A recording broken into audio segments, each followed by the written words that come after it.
दलील विच तुहाडा स्वागत है। तो मैं हाँ SP सिंह।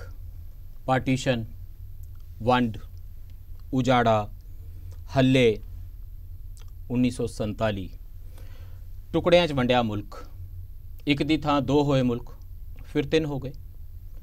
लखां निर्दोषां दा कतल, करोड़ां विस्थापित मतलब जिन्हां कोल एक मुल्क सी जिथे वो दहाकियां सदियां तो रह रहे सन, वो किसी दूजे अपने मुल्क की भाल विच घरों तुर पे।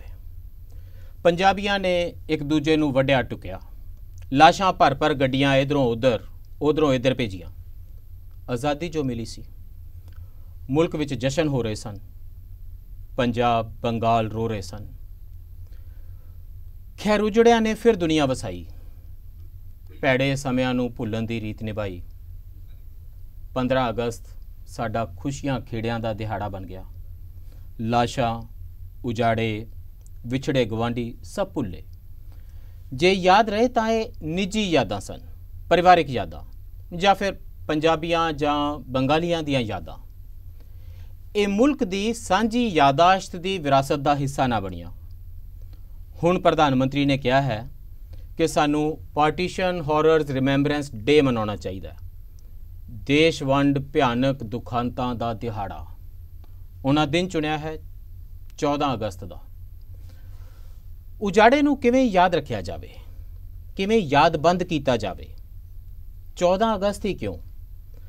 मंतव अतीत तो सीखना है जां नफरत की देग नूं अग ते अजे रखी रखना है? दिलों उत्ते मरम के नफरतां की सौदागरी की तैयारी है? बहुत सारे सवाल हैं ते साडे नाल इन्हां सवालों के जवाबों की तलाश लई जुड़ रहे हैं डॉक्टर अनिरुद्ध काला।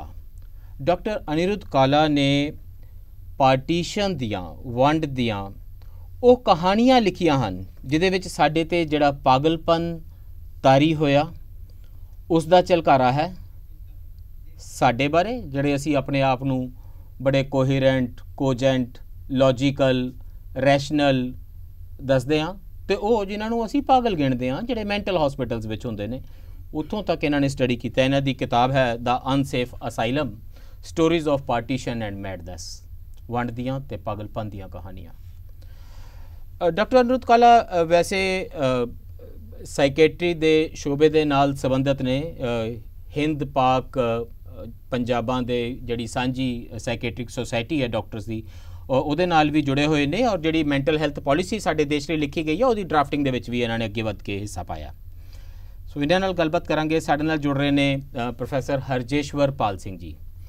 प्रोफैसर हरजेश्वर पाल सिंह ताउमर इतिहास के विद्यार्थी रहे ने ते हुण चंडीगढ़ के एक नुमाया कॉलेज दे विच इतिहास पढ़ाउंदे ने, या जिस तरह का इतिहास साडे ते तारी होया पिया, तुसीं समझ लो कि इतिहास पढ़ाउण दी पूरी कोशिश करते हैं। इस कर इन्हां प्रोफैसर्स अजकल हुण यही काम करते हैं।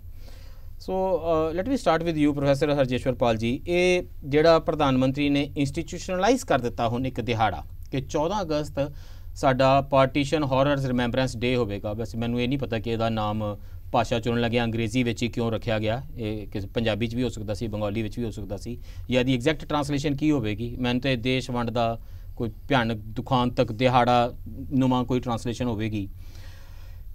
एक तो की ये अपना मंतव ये लई बैठा अपने अंदर कि ये जिहड़ी यादाश्त है असी जो भुलते जा रहे हैं कि सचमुच देश की यादाश्त की विरासत का हिस्सा नहीं बनया। ये उहदे लई एक ईमानदाराना कोशिश है। तो ये लई जे कोई दिन चुनना सी तो वो किसने चुनना सी कि हिंदुस्तान, पाकिस्तान या बांग्लादेश या बंगाल के लोग, पंजाब दोवां पंजाबां के लोग लैंदे चढ़ते थे, ये इकट्ठे बैठ के ये बारे एक गल करते, एक दिन चुनते। दिन होना सी कि हफ्ता होना सी। असी भी आज़ादी के 75वें साल में कदम रख रहे हैं, as has done Pakistan also. किवें ये चुनिया जाना चाहिए सी ते किस मंतव नाल चुनिया गया? SP जी तुसीं बहुत एक वाजिब सवाल किया है। तो ये जिहड़ी गल हैगी आ हिस्टोरीकल रिमेंबरेंस डे जिहड़ा इन्हां ने पार्टीशन रिमेंबरेंस डे की गल हैगी आ, जे आपां BJP की पॉलिटिक्स के हिसाब दे नाल देखीए तो आपां सारिआं नूं पता है कि जिस तरह की BJP की पॉलिटिक्स हैगी आ कि ये हमेशा जां हुण तक दा जिहड़ा रिकॉर्ड रहा है कि उन्होंने कम्यूनलाइज करके अलग अलग कम्यूनिटीज़ नूं ਤੇ ਉਸ ਤੋਂ ਬਾਅਦ ਉਹਨਾਂ ਨੂੰ ਡਿਵੀਜ਼ਨ ਪੈਦਾ ਕਰਕੇ ਆਪਣੀ ਵੋਟ ਬੈਂਕ ਦੀ ਪੋਲਿਟਿਕਸ ਜਿਹੜੀ ਹੈਗੀ ਆ ਉਹ ਖੇਡੀ ਹੈਗੀ ਆ। ਤੇ ਮੈਨੂੰ ਇਸ 'ਚ ਕੋਈ ਸ਼ੱਕ ਨਹੀਂਗਾ, ਕੋਈ ਸ਼ੁਬਾ ਨਹੀਂ ਹੈਗਾ ਕਿ ਇਹ ਜਿਹੜੀ ਉਹਨਾਂ ਦੀ ਕੋਸ਼ਿਸ਼ ਹੈਗੀ ਆ ਉਸੇ ਦਾ ਹੀ ਆਗਾਜ਼ ਆ, ਉਹਨੂੰ ਅੱਗੇ ਲੈ ਕੇ ਇਹ ਜਾ ਰਹੇ ਹੈਗੇ ਆ। ਕਿਉਂਕਿ ਜੇ ਆਪਾਂ ਦੇਖੀਏ ਤਾਂ ਇਹ ਜਿਹੜਾ ਉਹਨਾਂ ਨੇ ਮੰਤਵ ਦੱਸਿਆ ਕਿ ਕਿਉਂ ਮਨਾਉਣਾ ਹੈਗਾ, ਉਹਦੇ ਵਿੱਚ ਵੀ ਉਹਨਾਂ ਦੀ ਜ਼ਿਆਦਾ ਕੋਸ਼ਿਸ਼ ਇਹੀ ਹੈਗੀ ਆ। ਉਹਦੇ ਵਿੱਚ ਪਾਰਟੀਸ਼ਨ ਤੇ ਜਿਵੇਂ ਉਹ ਕਹਿੰਦੇ ਆ ਕਿ ਅਪੀਜ਼ਮੈਂਟ ਪਾਲਿਸੀ, ਜਿਹੜੀ ਉਸ ਤੋਂ ਪਹਿਲਾਂ ਅਪੀਜ਼ਮੈਂਟ ਪਾਲਿਸੀ ਸੀ ਸੋ ਕਾਲਡ ਕਾਂਗਰਸ ਦੀ, ਜਿਸ ਕਰਕੇ ਵੇਖੋ ਹਰ ਚੀਜ਼ ਦੇ ਇੱਕ ਮਲਟੀਪਲ ਕਾਰਨ ਹੁੰਦੇ ਆ। ਪਾਰਟੀਸ਼ਨ ਕਿਉਂ ਹੋਇਆ ਇਹਦੇ ਬਹੁਤ ਸਾਰੇ ਕਾਰਨ ਹੈਗੇ ਆ, ਪਰ ਉਹਨਾਂ ਨੇ ਇੱਕ ਉਹਨਾਂ ਚੋਂ ਖਾਸ ਕਾਰਨ ਕੱਢਿਆ ਜਿਹੜਾ ਕਿ ਉਹਨਾਂ ਦਾ ਜਿਹੜਾ ਸਭ ਤੋਂ ਵੱਡਾ ਪੋਲੀਟੀਕਲ ਓਪੋਨੈਂਟ ਆ ਇੰਡੀਆ ਦੇ ਵਿੱਚ, ਕਾਂਗਰਸ ਪਾਰਟੀ, ਉਹਦੇ ਤੇ ਅਟੈਕ ਕਰਨਾ। ਤੇ ਉਹਦੇ ਵਿੱਚ ਜਿਹੜਾ ਉਹ ਕਾਂਗਰਸ ਪਾਰਟੀ ਦੀ ਜਿਹੜੀ ਆਈਡੀਓਲੋਜੀ ਆ ਜਿਹਨੂੰ ਪਰਸੋਨੀਫਾਈ ਕਰਦਾ ਤੇ ਜਿਹਦੇ ਨਾਲ ਬੀਜੇਪੀ ਦੀ ਇੱਕ ਡਾਇਰੈਕਟ ਕਲੈਸ਼ ਆ, ਹਿੰਦੂਤਵ ਵਰਸਸ ਜਿਹਨੂੰ ਆਪਾਂ ਸੈਕੂਲਰ ਨੈਸ਼ਨਲਿਜ਼ਮ ਕਹਿੰਦੇ ਆ, ਉਸ ਆਈਡੀਓਲੋਜੀ ਦੇ ਜਿਹੜੇ ਮੇਨ ਨਹਿਰੂ ਦੇ ਅਟੈਕ ਆ। ਸੋ ਇਹ ਇੱਕ ਬਹੁਤ ਹੀ ਉਸ ਢੰਗ ਦੇ ਨਾਲ ਇੱਕ ਪੋਲੀਟੀਕਲ ਸਟੰਟ ਆ। ਨਾਲ ਦੀ ਨਾਲ ਜੋ ਮੈਨੂੰ ਲੱਗਦਾ ਹੈ ਕਿ 14th ਜਿਹੜਾ ਅਗਸਤ ਦਾ ਜਿਹੜਾ ਦਿਨ ਹੈਗਾ ਪਾਕਿਸਤਾਨ ਦਾ ਆਜ਼ਾਦੀ ਦਿਹਾੜਾ ਹੈ, ਤੇ ਉਸ ਦਿਨ ਦੇ ਵਿੱਚ ਜੇ ਉਸ ਨੂੰ ਤੁਸੀਂ ਚੁਣਿਆ ਗਿਆ ਤੇ ਉਹਦੇ ਵਾਸਤੇ ਵੀ ਜਿਹੜੀ ਇਹਨਾਂ ਦੀ ਪੋਲਿਟਿਕਸ ਹੈਗੀ ਆ ਕਿ ਇੱਕ ਖਾਸ ਕਮਿਊਨਿਟੀ ਨੂੰ ਜਿਹੜੀ ਉਹਦੀ ਬੈਸ਼ਿੰਗ ਆ ਉਹਦੀ ਇੱਕ ਕੰਟੀਨਿਊਏਸ਼ਨ ਹੀ ਹੈਗੀ। ਪਰ ਹਰਜਿੰਦਰਪਾਲ ਜੀ, ਮਤਲਬ ਫॉर अ मोमेंट ਮੈਨੂੰ ਨਹੀਂ ਪਤਾ ਮੈਂ ਅਫੋਰਡ ਕਰ ਸਕਦਾ ਕਿ ਨਹੀਂ, ਪਰ ਲੈਟਸ ਪੁੱਟ ਬੀਜੇਪੀਜ਼ ਪੋਲਿਟਿਕਸ ਅਸਾਈਡ, ਜੇ ਮੈਂ ਉਹਨੂੰ ਪਾਸੇ ਰੱਖਾਂ, ਕੀ ਇਹ ਸੱਚ ਨਹੀਂ ਹੈ ਕਿ ਪਾਰਟੀਸ਼ਨ ਦੇ ਜਿਹੜੇ ਦੰਗੇ ਸੀ, ਕਤਲੇਆਮ ਸੀ, ਇੰਨੇ ਲੋਕ ਕਰੋੜਾਂ ਲੋਕ ਵਿਸਥਾਪਿਤ ਹੋਏ, ਲੱਖਾਂ ਲਾਸ਼ਾਂ ਤੋਂ ਅਸੀਂ ਲੰਘ ਕੇ ਆਏ, ਸਾਨੂੰ ਅੱਜ ਤੱਕ ਇਹੀ ਨਹੀਂ ਪਤਾ ਕਿ ਕਿੰਨੇ ਲੱਖ ਲਾਸ਼ਾਂ ਸੀ। ਅਸੀਂ ਨੰਬਰਸ ਦੀ ਵੀ ਗੱਲ ਨਹੀਂ ਆ, ਕੋਈ ਉਸ ਤਰੀਕੇ ਦੀ ਰਿਕਾਰਡ ਕੀਪਿੰਗ ਨਹੀਂ ਆ। ਓਰਲ ਹਿਸਟਰੀ ਦੇ ਪ੍ਰੋਜੈਕਟ ਹੁਣ ਜਾ ਕੇ ਕੋਈ ਸਿਰੇ ਚੜ੍ਹ ਰਹੇ ਨੇ। ਕੀ ਜ਼ਰੂਰਤ ਤਾਂ ਹੈ ਦੇਸ਼ ਨੂੰ, ਤੁਸੀਂ ਇਸ ਤੋਂ ਤਾਂ ਮੁਨਕਰ ਨਹੀਂ ਕਿ ਇਹ ਦੇਸ਼ ਦੀ ਸਾਂਝੀ ਯਾਦਾਸ਼ਤ ਦੀ ਜਿਹੜੀ ਵਿਰਾਸਤ ਹੈ ਉਹਦਾ ਇੱਕ ਹਿੱਸਾ ਹੋਣਾ ਚਾਹੀਦਾ, ਤੇ ਇਸ ਪਾਸੇ ਕੋਈ ਕਦਮ ਪਹਿਲਾਂ ਨਹੀਂ ਸੀ ਪੁੱਟਿਆ ਗਿਆ। ਇਹ ਖਲਾ ਸੀ ਤੇ ਪ੍ਰਧਾਨ ਮੰਤਰੀ ਨੇ ਉਸ ਨੂੰ ਐਡਰੈਸ ਕੀਤਾ। ਇਸ ਤੋਂ ਕਿਵੇਂ ਮੁਨਕਰ ਹੋਇਆ ਜਾ ਸਕਦਾ? ਮਨਾਉਣਾ ਤੇ ਚਾਹੀਦਾ, ਕੋਈ ਤਾਂ ਦਿਨ ਹੋਣਾ ਚਾਹੀਦਾ, ਮੈਮੋਰੀਅਲਾਈਜੇਸ਼ਨ ਕਿਸੇ ਰੂਪ ਵਿੱਚ ਤਾਂ ਹੋਣੀ ਚਾਹੀਦੀ ਪਾਰਟੀਸ਼ਨ ਦੀ। ਨਹੀਂ, ਇਹ ਤੁਹਾਡੀ ਗੱਲ ਬਿਲਕੁਲ ਠੀਕ ਹੈਗੀ ਆ। ਜੇ ਉਹਨਾਂ ਨੇ ਮਤਲਬ ਇਸ ਨੂੰ ਯੂਜ਼ ਕੀਤਾ, ਮੈਂ ਸਿਰਫ ਇਹ ਗੱਲ ਕਰ ਰਿਹਾ ਕਿ ਉਹਨਾਂ ਦੇ ਪਿੱਛੇ ਜਿਹੜੀ ਇੱਕ ਮਨਸ਼ਾ ਹੈਗੀ ਆ, ਮੈਂ ਸਿਰਫ ਮਨਸ਼ਾ ਨੂੰ ਕੁਐਸਚਨ ਕਰ ਰਿਹਾ। ਉਸ ਤੋਂ ਬਾਅਦ ਜੇ ਇੱਕ ਦਿਨ ਆ ਜਾਂਦਾ, ਹੁਣ ਜਿਵੇਂ ਸਰਕਾਰ ਨੇ ਜੇ ਇਹ ਇੱਕ ਡਿਸੀਜਨ ਲੈ ਲਿਆ ਤੇ ਉਸ ਤੋਂ ਬਾਅਦ ਇਹ ਜ਼ਰੂਰੀ ਨਹੀਂ ਕਿ ਜੋ ਸਰਕਾਰ ਹੀ ਚਾਹੁੰਦੀ ਹੈ ਉਸੇ ਮੰਤਵ ਦੇ ਨਾਲ ਹੀ ਉਹ ਦਿਨ ਮਨਾਇਆ ਜਾਵੇਗਾ। ਅੱਗੇ ਵੀ ਜਿਹੜੇ ਹੈਗਾ ਇਸ ਦਿਨ ਦੇ ਆਲੇ ਦੁਆਲੇ ਜਿਹੜਾ ਹੈਗਾ ਪਾਰਟੀਸ਼ਨ ਨੂੰ ਮਨਾਇਆ ਜਾਂਦਾ ਹੈਗਾ। ਉਹਦੇ ਵਾਸਤੇ ਅਲੱਗ-ਅਲੱਗ ਜਿਹੜੀਆਂ ਕਮਿਊਨਿਟੀਜ਼ ਹੈਗੀਆਂ, ਅਲੱਗ-ਅਲੱਗ ਨੈਸ਼ਨੈਲਿਟੀਜ਼ ਹੈਗੀਆਂ, ਉਹਨਾਂ ਦੇ ਅਲੱਗ-ਅਲੱਗ ਤਰ੍ਹਾਂ ਦੇ ਇਸ ਬਾਰੇ ਜਿਹੜੇ ਹੈਗੇ ਆ ਉਹ ਓਪੀਨੀਅਨਸ ਹੈਗੇ ਆ।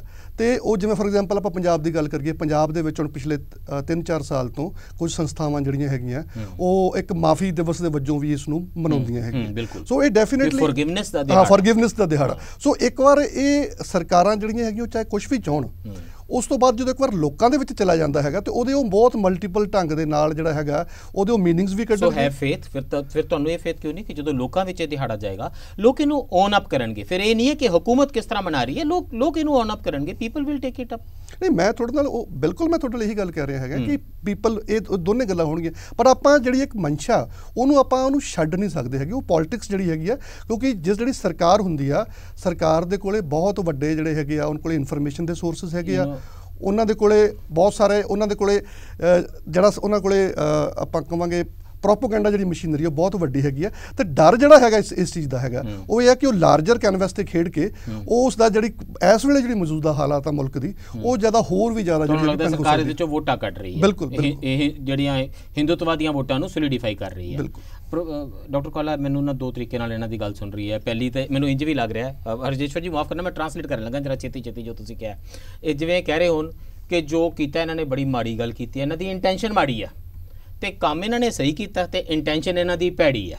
ਤੇ ਤੁਹਾਨੂੰ ਕੀ ਇਸ ਤਰ੍ਹਾਂ ਜਾਪਦਾ ਹੈ ਕਿ ਇੰਟੈਂਸ਼ਨ ਇਹ ਹੈ ਕਿ ਜਿਹੜੀ ਇੰਡੀਆ ਪਾਕਿਸਤਾਨ ਹੋਸਟਿਲਿਟੀ ਹੈ that will be cast in stone, ਉਹ ਜ਼ਿਆਦਾ ਸੋਲੀਡੀਫਾਈ ਹੋ ਜਾਏਗੀ, ਉਹ ਜ਼ਿਆਦਾ ਠੋਸ ਹੋ ਜਾਏਗੀ?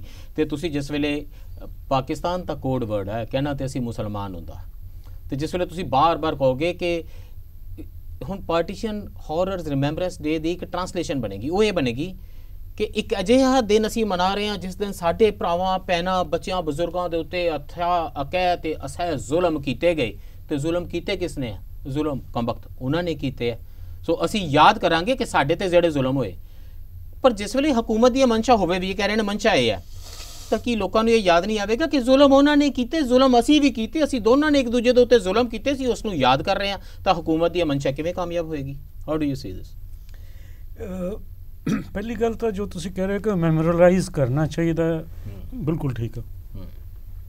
ਇਹਨੂੰ ਇੰਸਟੀਟਿਊਸ਼ਨਲਾਈਜ਼ ਕਰਨਾ ਚਾਹੀਦਾ ਮੈਮੋਰੀਅਲਾਈਜ਼ਿੰਗ ਨੂੰ, ਇਹ ਵੀ ਬਿਲਕੁਲ ਠੀਕ ਹੈ। ਮਨਸ਼ਾ ਇਸ ਕਰਕੇ ਠੀਕ ਨਹੀਂ ਹੈ ਕਿ ਇਹਨਾਂ ਨੂੰ ਇੱਕਦਮ 74 ਸਾਲ ਦੇ ਬਾਅਦ ਇਹ ਯਾਦ ਆਇਆ, ਕਿਉਂਕਿ 74 ਸਾਲ ਕਿਸੇ ਹੋਰ ਨੂੰ ਯਾਦ ਨਹੀਂ ਆਇਆ। That's a very simple explanation. ਔਰ ਜੋ ਰੀਸੈਂਟ ਹਿਸਟਰੀ ਰਹੀ ਹੈ ਉਸ ਤੋਂ ਤਾਂ ਦੂਸਰੀ ਗੱਲ ਇਹ ਕਿ ਇਹ ਜਿਹੜੇ ਹੌਰਰਸ ਨੇ ਇਹ ਸਾਰਿਆਂ ਨੂੰ ਪਤਾ ਹੈ ਵਨ ਸਾਈਡਡ ਤਾਂ ਨਹੀਂ ਸੀਗੇ। ਇਟ ਵਾਜ਼ ਨਾਟ ਹੋਲੋਕਾਸਟ ਜਿਹਦੇ ਵਿੱਚ things were simpler. Holocaust was simple, there was a good side a bad side, there was a good side and there was a bad side. ਬਿਲਕੁਲ ਇਹਦੇ ਵਿੱਚ ਦੋਨੋਂ good side ਸੀਗੀਆਂ, ਦੋਨੋਂ bed side ਸੀਗੀਆਂ, ਦੋਨੋਂ ਪਰਪੈਟਰੇਟਰ ਸੀਗੇ, ਦੋਨੋਂ ਵਿਕਟਿਮ। ਤੁਸੀਂ ਹੀ ਕਤਲ ਕਰਨ ਵਾਲੇ ਸੀ, ਅਸੀਂ ਉਹ ਸੀ ਜਿਨ੍ਹਾਂ ਦੇ ਕਤਲ ਹੋ ਰਹੇ ਸਨ। ਅਸੀਂ ਮਕਤੂਲ ਵੀ ਸੀਗੇ, ਅਸੀਂ ਕਾਤਲ ਵੀ ਸੀਗੇ, ਉਹ ਵੀ ਮਕਤੂਲ ਵੀ ਸੀਗੇ, ਉਹ ਵੀ ਕਾਤਲ ਵੀ ਸੀ। ਬਿਲਕੁਲ।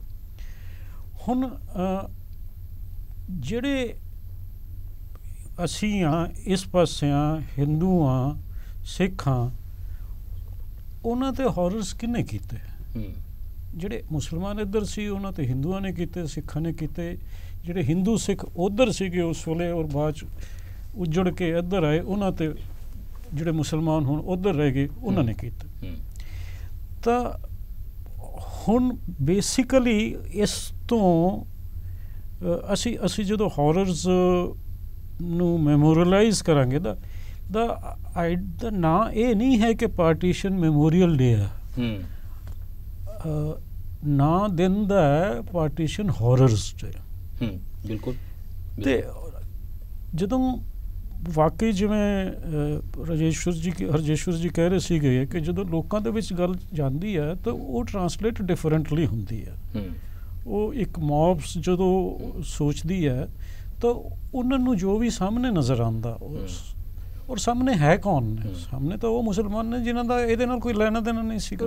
ਡਾਕਟਰ ਕਾਲਕ, ਕੀ ਤੁਸੀਂ ਸਿਰਫ ਪੰਜਾਬ ਤੇ ਬੰਗਾਲ ਦੇ ਸੰਦਰਭ ਵਿੱਚ ਗੱਲ ਨਹੀਂ ਕਰ ਰਹੇ? ਕਿਉਂਕਿ ਜਿਸ ਤਰੀਕੇ ਦੇ ਨਾਲ ਬਾਕੀ ਦੇ ਦੇਸ਼ ਦੇ ਵਿੱਚ ਤਾਂ ਕੋਈ ਇਹ ਯਾਦਾਸ਼ਤ ਨਹੀਂ ਆ, ਉਹਨਾਂ ਦਾ ਕੋਈ ਸਾਂਝਾ ਲਗੇਜ ਨਹੀਂ ਹੈ। ਬਹੁਤ ਵਡੇਰਾ ਜਿਹੜਾ ਦੇਸ਼ ਹੈ, 15 ਅਗਸਤ ਨੂੰ ਜੋ ਦੇਸ਼ ਦੇ ਵਿੱਚ ਮਾਹੌਲ ਹੁੰਦਾ ਹੈ, ਅਸੀਂ ਕਦੋਂ ਗੱਲ ਸੁਣੀ ਹੈ? ਕਦੀ ਲਾਲ ਕਿਲੇ ਦੀ ਫਸੀਲ ਤੋਂ ਪ੍ਰਧਾਨ ਮੰਤਰੀ ਗੱਲ ਕਰ ਰਹੇ ਹੋਣ, ਕਿਉਂਕਿ ਉਸ ਦਿਨ ਲੱਖਾਂ ਲੋਕਾਂ ਦੀ ਬਰਸੀ ਹੁੰਦੀ ਹੈ। ਉਸ ਦਿਨ ਉਹ ਲਾਸ਼ਾਂ ਅਜੇ ਪਈਆਂ ਹੋਈਆਂ ਸੀ। ਜਿਸ ਦਿਨ ਨੂੰ ਅਸੀਂ ਮਨਾ ਰਹੇ ਹੁੰਦੇ ਹਾਂ, ਉਹਨਾਂ ਮੈਦਾਨਾਂ ਵਿੱਚ ਉਹ ਲਾਸ਼ਾਂ ਪਈਆਂ ਹੋਈਆਂ ਸੀ, ਸਾਡੇ ਰਿਸ਼ਤੇਦਾਰਾਂ ਦੀਆਂ, ਪੂਰਵਜਾਂ ਦੀਆਂ, ਵੱਡੇ ਵਡੇਰਿਆਂ ਦੀਆਂ, ਸਾਡੇ ਛੋਟੇ ਬੱਚਿਆਂ ਦੀਆਂ, ਸਾਡੇ ਔਰਤਾਂ ਦੀਆਂ ਲੋਥਾਂ ਅਜੇ ਉਹਨਾਂ ਖੂਹਾਂ ਦੇ ਵਿੱਚ ਅਜੇ ਕਿਸੇ ਨੇ ਕੱਢੀਆਂ ਨਹੀਂ ਸਨ ਜਿਸ ਵੇਲੇ ਉਹ ਝੰਡਾ ਚਲਾਇਆ ਗਿਆ। ਉਸ ਦਿਨ ਦੀ ਰਿਮੈਂਬਰੈਂਸ ਵੇਲੇ ਕਦੋਂ ਗੱਲ ਹੁੰਦੀ ਹੈ? ਤੇ ਜਿਸ ਵੇਲੇ ਇਸ ਤਰ੍ਹਾਂ ਪਾਰਟੀਸ਼ਨ ਹੌਰਰਸ ਰਿਮੈਂਬਰੈਂਸ ਡੇ ਇੱਕ ਮਨਾਇਆ ਜਾਵੇਗਾ ਤਾਂ ਪੂਰੇ ਦੇਸ਼ ਨੂੰ, ਪੂਰਾ ਦੇਸ਼ ਯਾਦ ਤਾਂ ਕਰੇਗਾ। ਪਰ ਪੂਰੇ ਦੇਸ਼ ਦੇ ਵਿੱਚ ਇੱਕ ਡੌਗ ਵਿਸਲ ਵੀ ਤਾਂ ਹੋਏਗੀ ਨਾ। ਮੈਨੂੰ ਲੱਗਦਾ ਹੈ ਕਿ ਇਹ ਵਾਕਈ ਵੋਟ ਇਕੱਠੇ ਕਰਨ ਦੀ ਡੌਗ ਵਿਸਲ ਹੈ।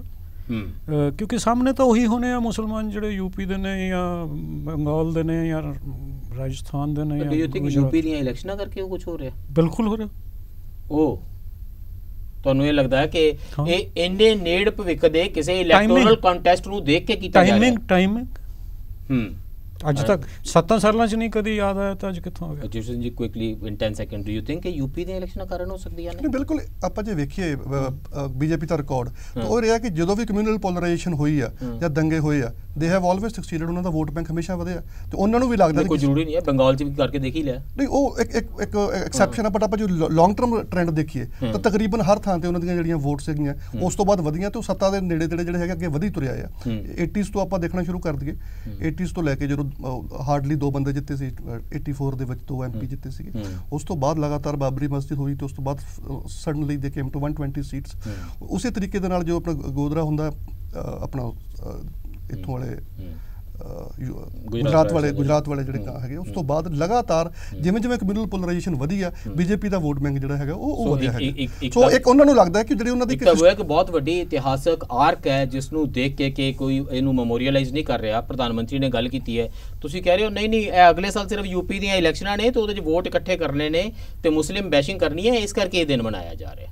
ਇਸ ਤੋਂ ਵੀ ਅੱਗੇ ਵੀ ਜੇ ਉਸ ਤੋਂ ਬਾਅਦ ਵੀ, ਕਿਉਂਕਿ ਇਹ ਕੰਟੈਸਟ ਤਾਂ ਖਤਮ ਨਹੀਂ ਹੋ ਜਾਣੇ। ਬੀਜੇਪੀ ਨੇ ਤਾਂ ਪਾਰਟੀ ਦਾ ਬੀਜੇਪੀ ਨੇ ਤਾਂ ਕੰਟੀਨਿਊਸ ਪੋਲਿਟਿਕਸ ਤਾਂ ਚੱਲੀ ਜਾਣੀ ਹੈ, ਤਾਂ ਉਹਨੂੰ ਲਗਾਤਾਰ ਹਰ ਸਾਲ ਇੱਕ ਇੰਸਟੀਟਿਊਸ਼ਨਲਾਈਜ਼ ਮੈਂਬਰੀ ਦੇ ਕੇ ਐਂਡ ਜਿਸ ਪਰਮਾਨੈਂਟ ਇਲੈਕਟੋਰਲ ਪੁਆਇੰਟ ਮਿਲ ਗਿਆ। ਆਪਾਂ 14 ਅਗਸਤ ਨੂੰ ਵੀ ਦੇਖੀਏ ਤਾਂ ਇੱਕ ਇਹ 14 ਅਗਸਤ ਆ ਗਿਆ ਜੀ 2024 ਦੇ ਇਲੈਕਸ਼ਨ ਤੋਂ ਪਹਿਲਾਂ, ਹੋਰ ਵੀ 14 ਅਗਸਤ ਆਉਣੇ ਹੈਗੇ ਆ, ਤੇ ਉਸ ਵਿੱਚ ਲਗਾਤਾਰ using all their might, all their force, ਚਾਹੇ ਆਈਟੀ ਸੈੱਲ ਹੈਗੇ ਆ, ਚਾਹੇ conventional media, they can use it. ਮੈਨੂੰ ਬ੍ਰੇਕ ਲਈ ਰੁਕਣਾ ਪੈ ਰਿਹਾ, ਪਰ ਤੁਸੀਂ ਸਵਾਲ ਬੇਸਿਕਲੀ ਇੱਥੇ ਲੈ ਆਏ ਹੋ ਕਿ ਪਹਿਲੀ ਗੱਲ ਹੈ ਕਰਨਾ ਤੇ ਚਾਹੀਦਾ ਸੀ, ਪਰ ਕੌਣ ਕਰ ਰਿਹਾ, ਇਹਦੇ ਤੇ ਸਵਾਲ ਹੈ।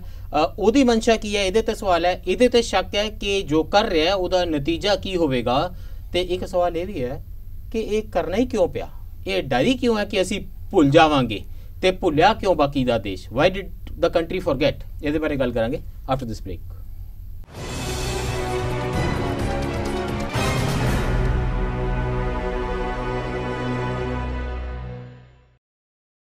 ਬ੍ਰੇਕ ਤੋਂ ਬਾਅਦ ਫਿਰ ਸਵਾਗਤ ਹੈ। ਚਰਚਾ ਕਰ ਰਹੇ ਹਾਂ ਪ੍ਰਧਾਨ ਮੰਤਰੀ ਦੇ ਉਸ ਫੈਸਲੇ ਬਾਰੇ ਜਿਸ ਦਿਨ ਹੁਣ ਪੂਰਾ ਦੇਸ਼ ਹਰ ਸਾਲ 14 ਅਗਸਤ ਨੂੰ, ਤੇ ਯਾਦ ਕਰਾ ਦਿਆਂ ਪਾਕਿਸਤਾਨ ਦੇ ਆਜ਼ਾਦੀ ਦਿਹਾੜੇ ਵਾਲੇ ਦਿਨ, ਉਸ ਦੁਖਾਂਤ ਨੂੰ ਯਾਦ ਕਰਿਆ ਕਰੇਗਾ ਜਿਸ ਦਿਨ ਸਾਡੇ ਲੱਖਾਂ ਭੈਣਾਂ, ਭਰਾ, ਬੱਚੇ, ਬਜ਼ੁਰਗ ਕਤਲ ਕਰ ਦਿੱਤੇ ਗਏ। ਅਤੇ ਭੁੱਲਣਾ ਨਹੀਂ ਚਾਹੀਦਾ ਜਿਸ ਦਿਨ ਅਸੀਂ ਲੱਖਾਂ ਭੈਣਾਂ, ਭਰਾਵਾਂ, ਬੱਚਿਆਂ, ਬਜ਼ੁਰਗਾਂ ਦੇ ਕਤਲ ਕੀਤੇ। ਮੈਨੂੰ ਨਹੀਂ ਪਤਾ ਪ੍ਰਧਾਨ ਮੰਤਰੀ ਦੀ ਸਟੇਟਮੈਂਟ ਦੇ ਵਿੱਚ ਇਹ ਸਾਰਾ ਕੁਝ ਆਂਦਾ ਹੋਵੇਗਾ ਜਾਂ ਨਹੀਂ, ਬਟ ਇਵੈਂਚੁਅਲੀ ਦਿਨ ਤਾਂ ਫਿਰ ਉਹੀ ਹੈ। ਪ੍ਰੋਫੈਸਰ ਰਾਜੇਸ਼ਵਰ, ਦੇਸ਼ ਭੁੱਲਿਆ ਕਿਉਂ? ਇਹ ਸਾਡੀ ਸਾਂਝੀ ਯਾਦਾਸ਼ਤ ਦਾ ਹਿੱਸਾ ਕਿਉਂ ਨਹੀਂ ਬਣਿਆ?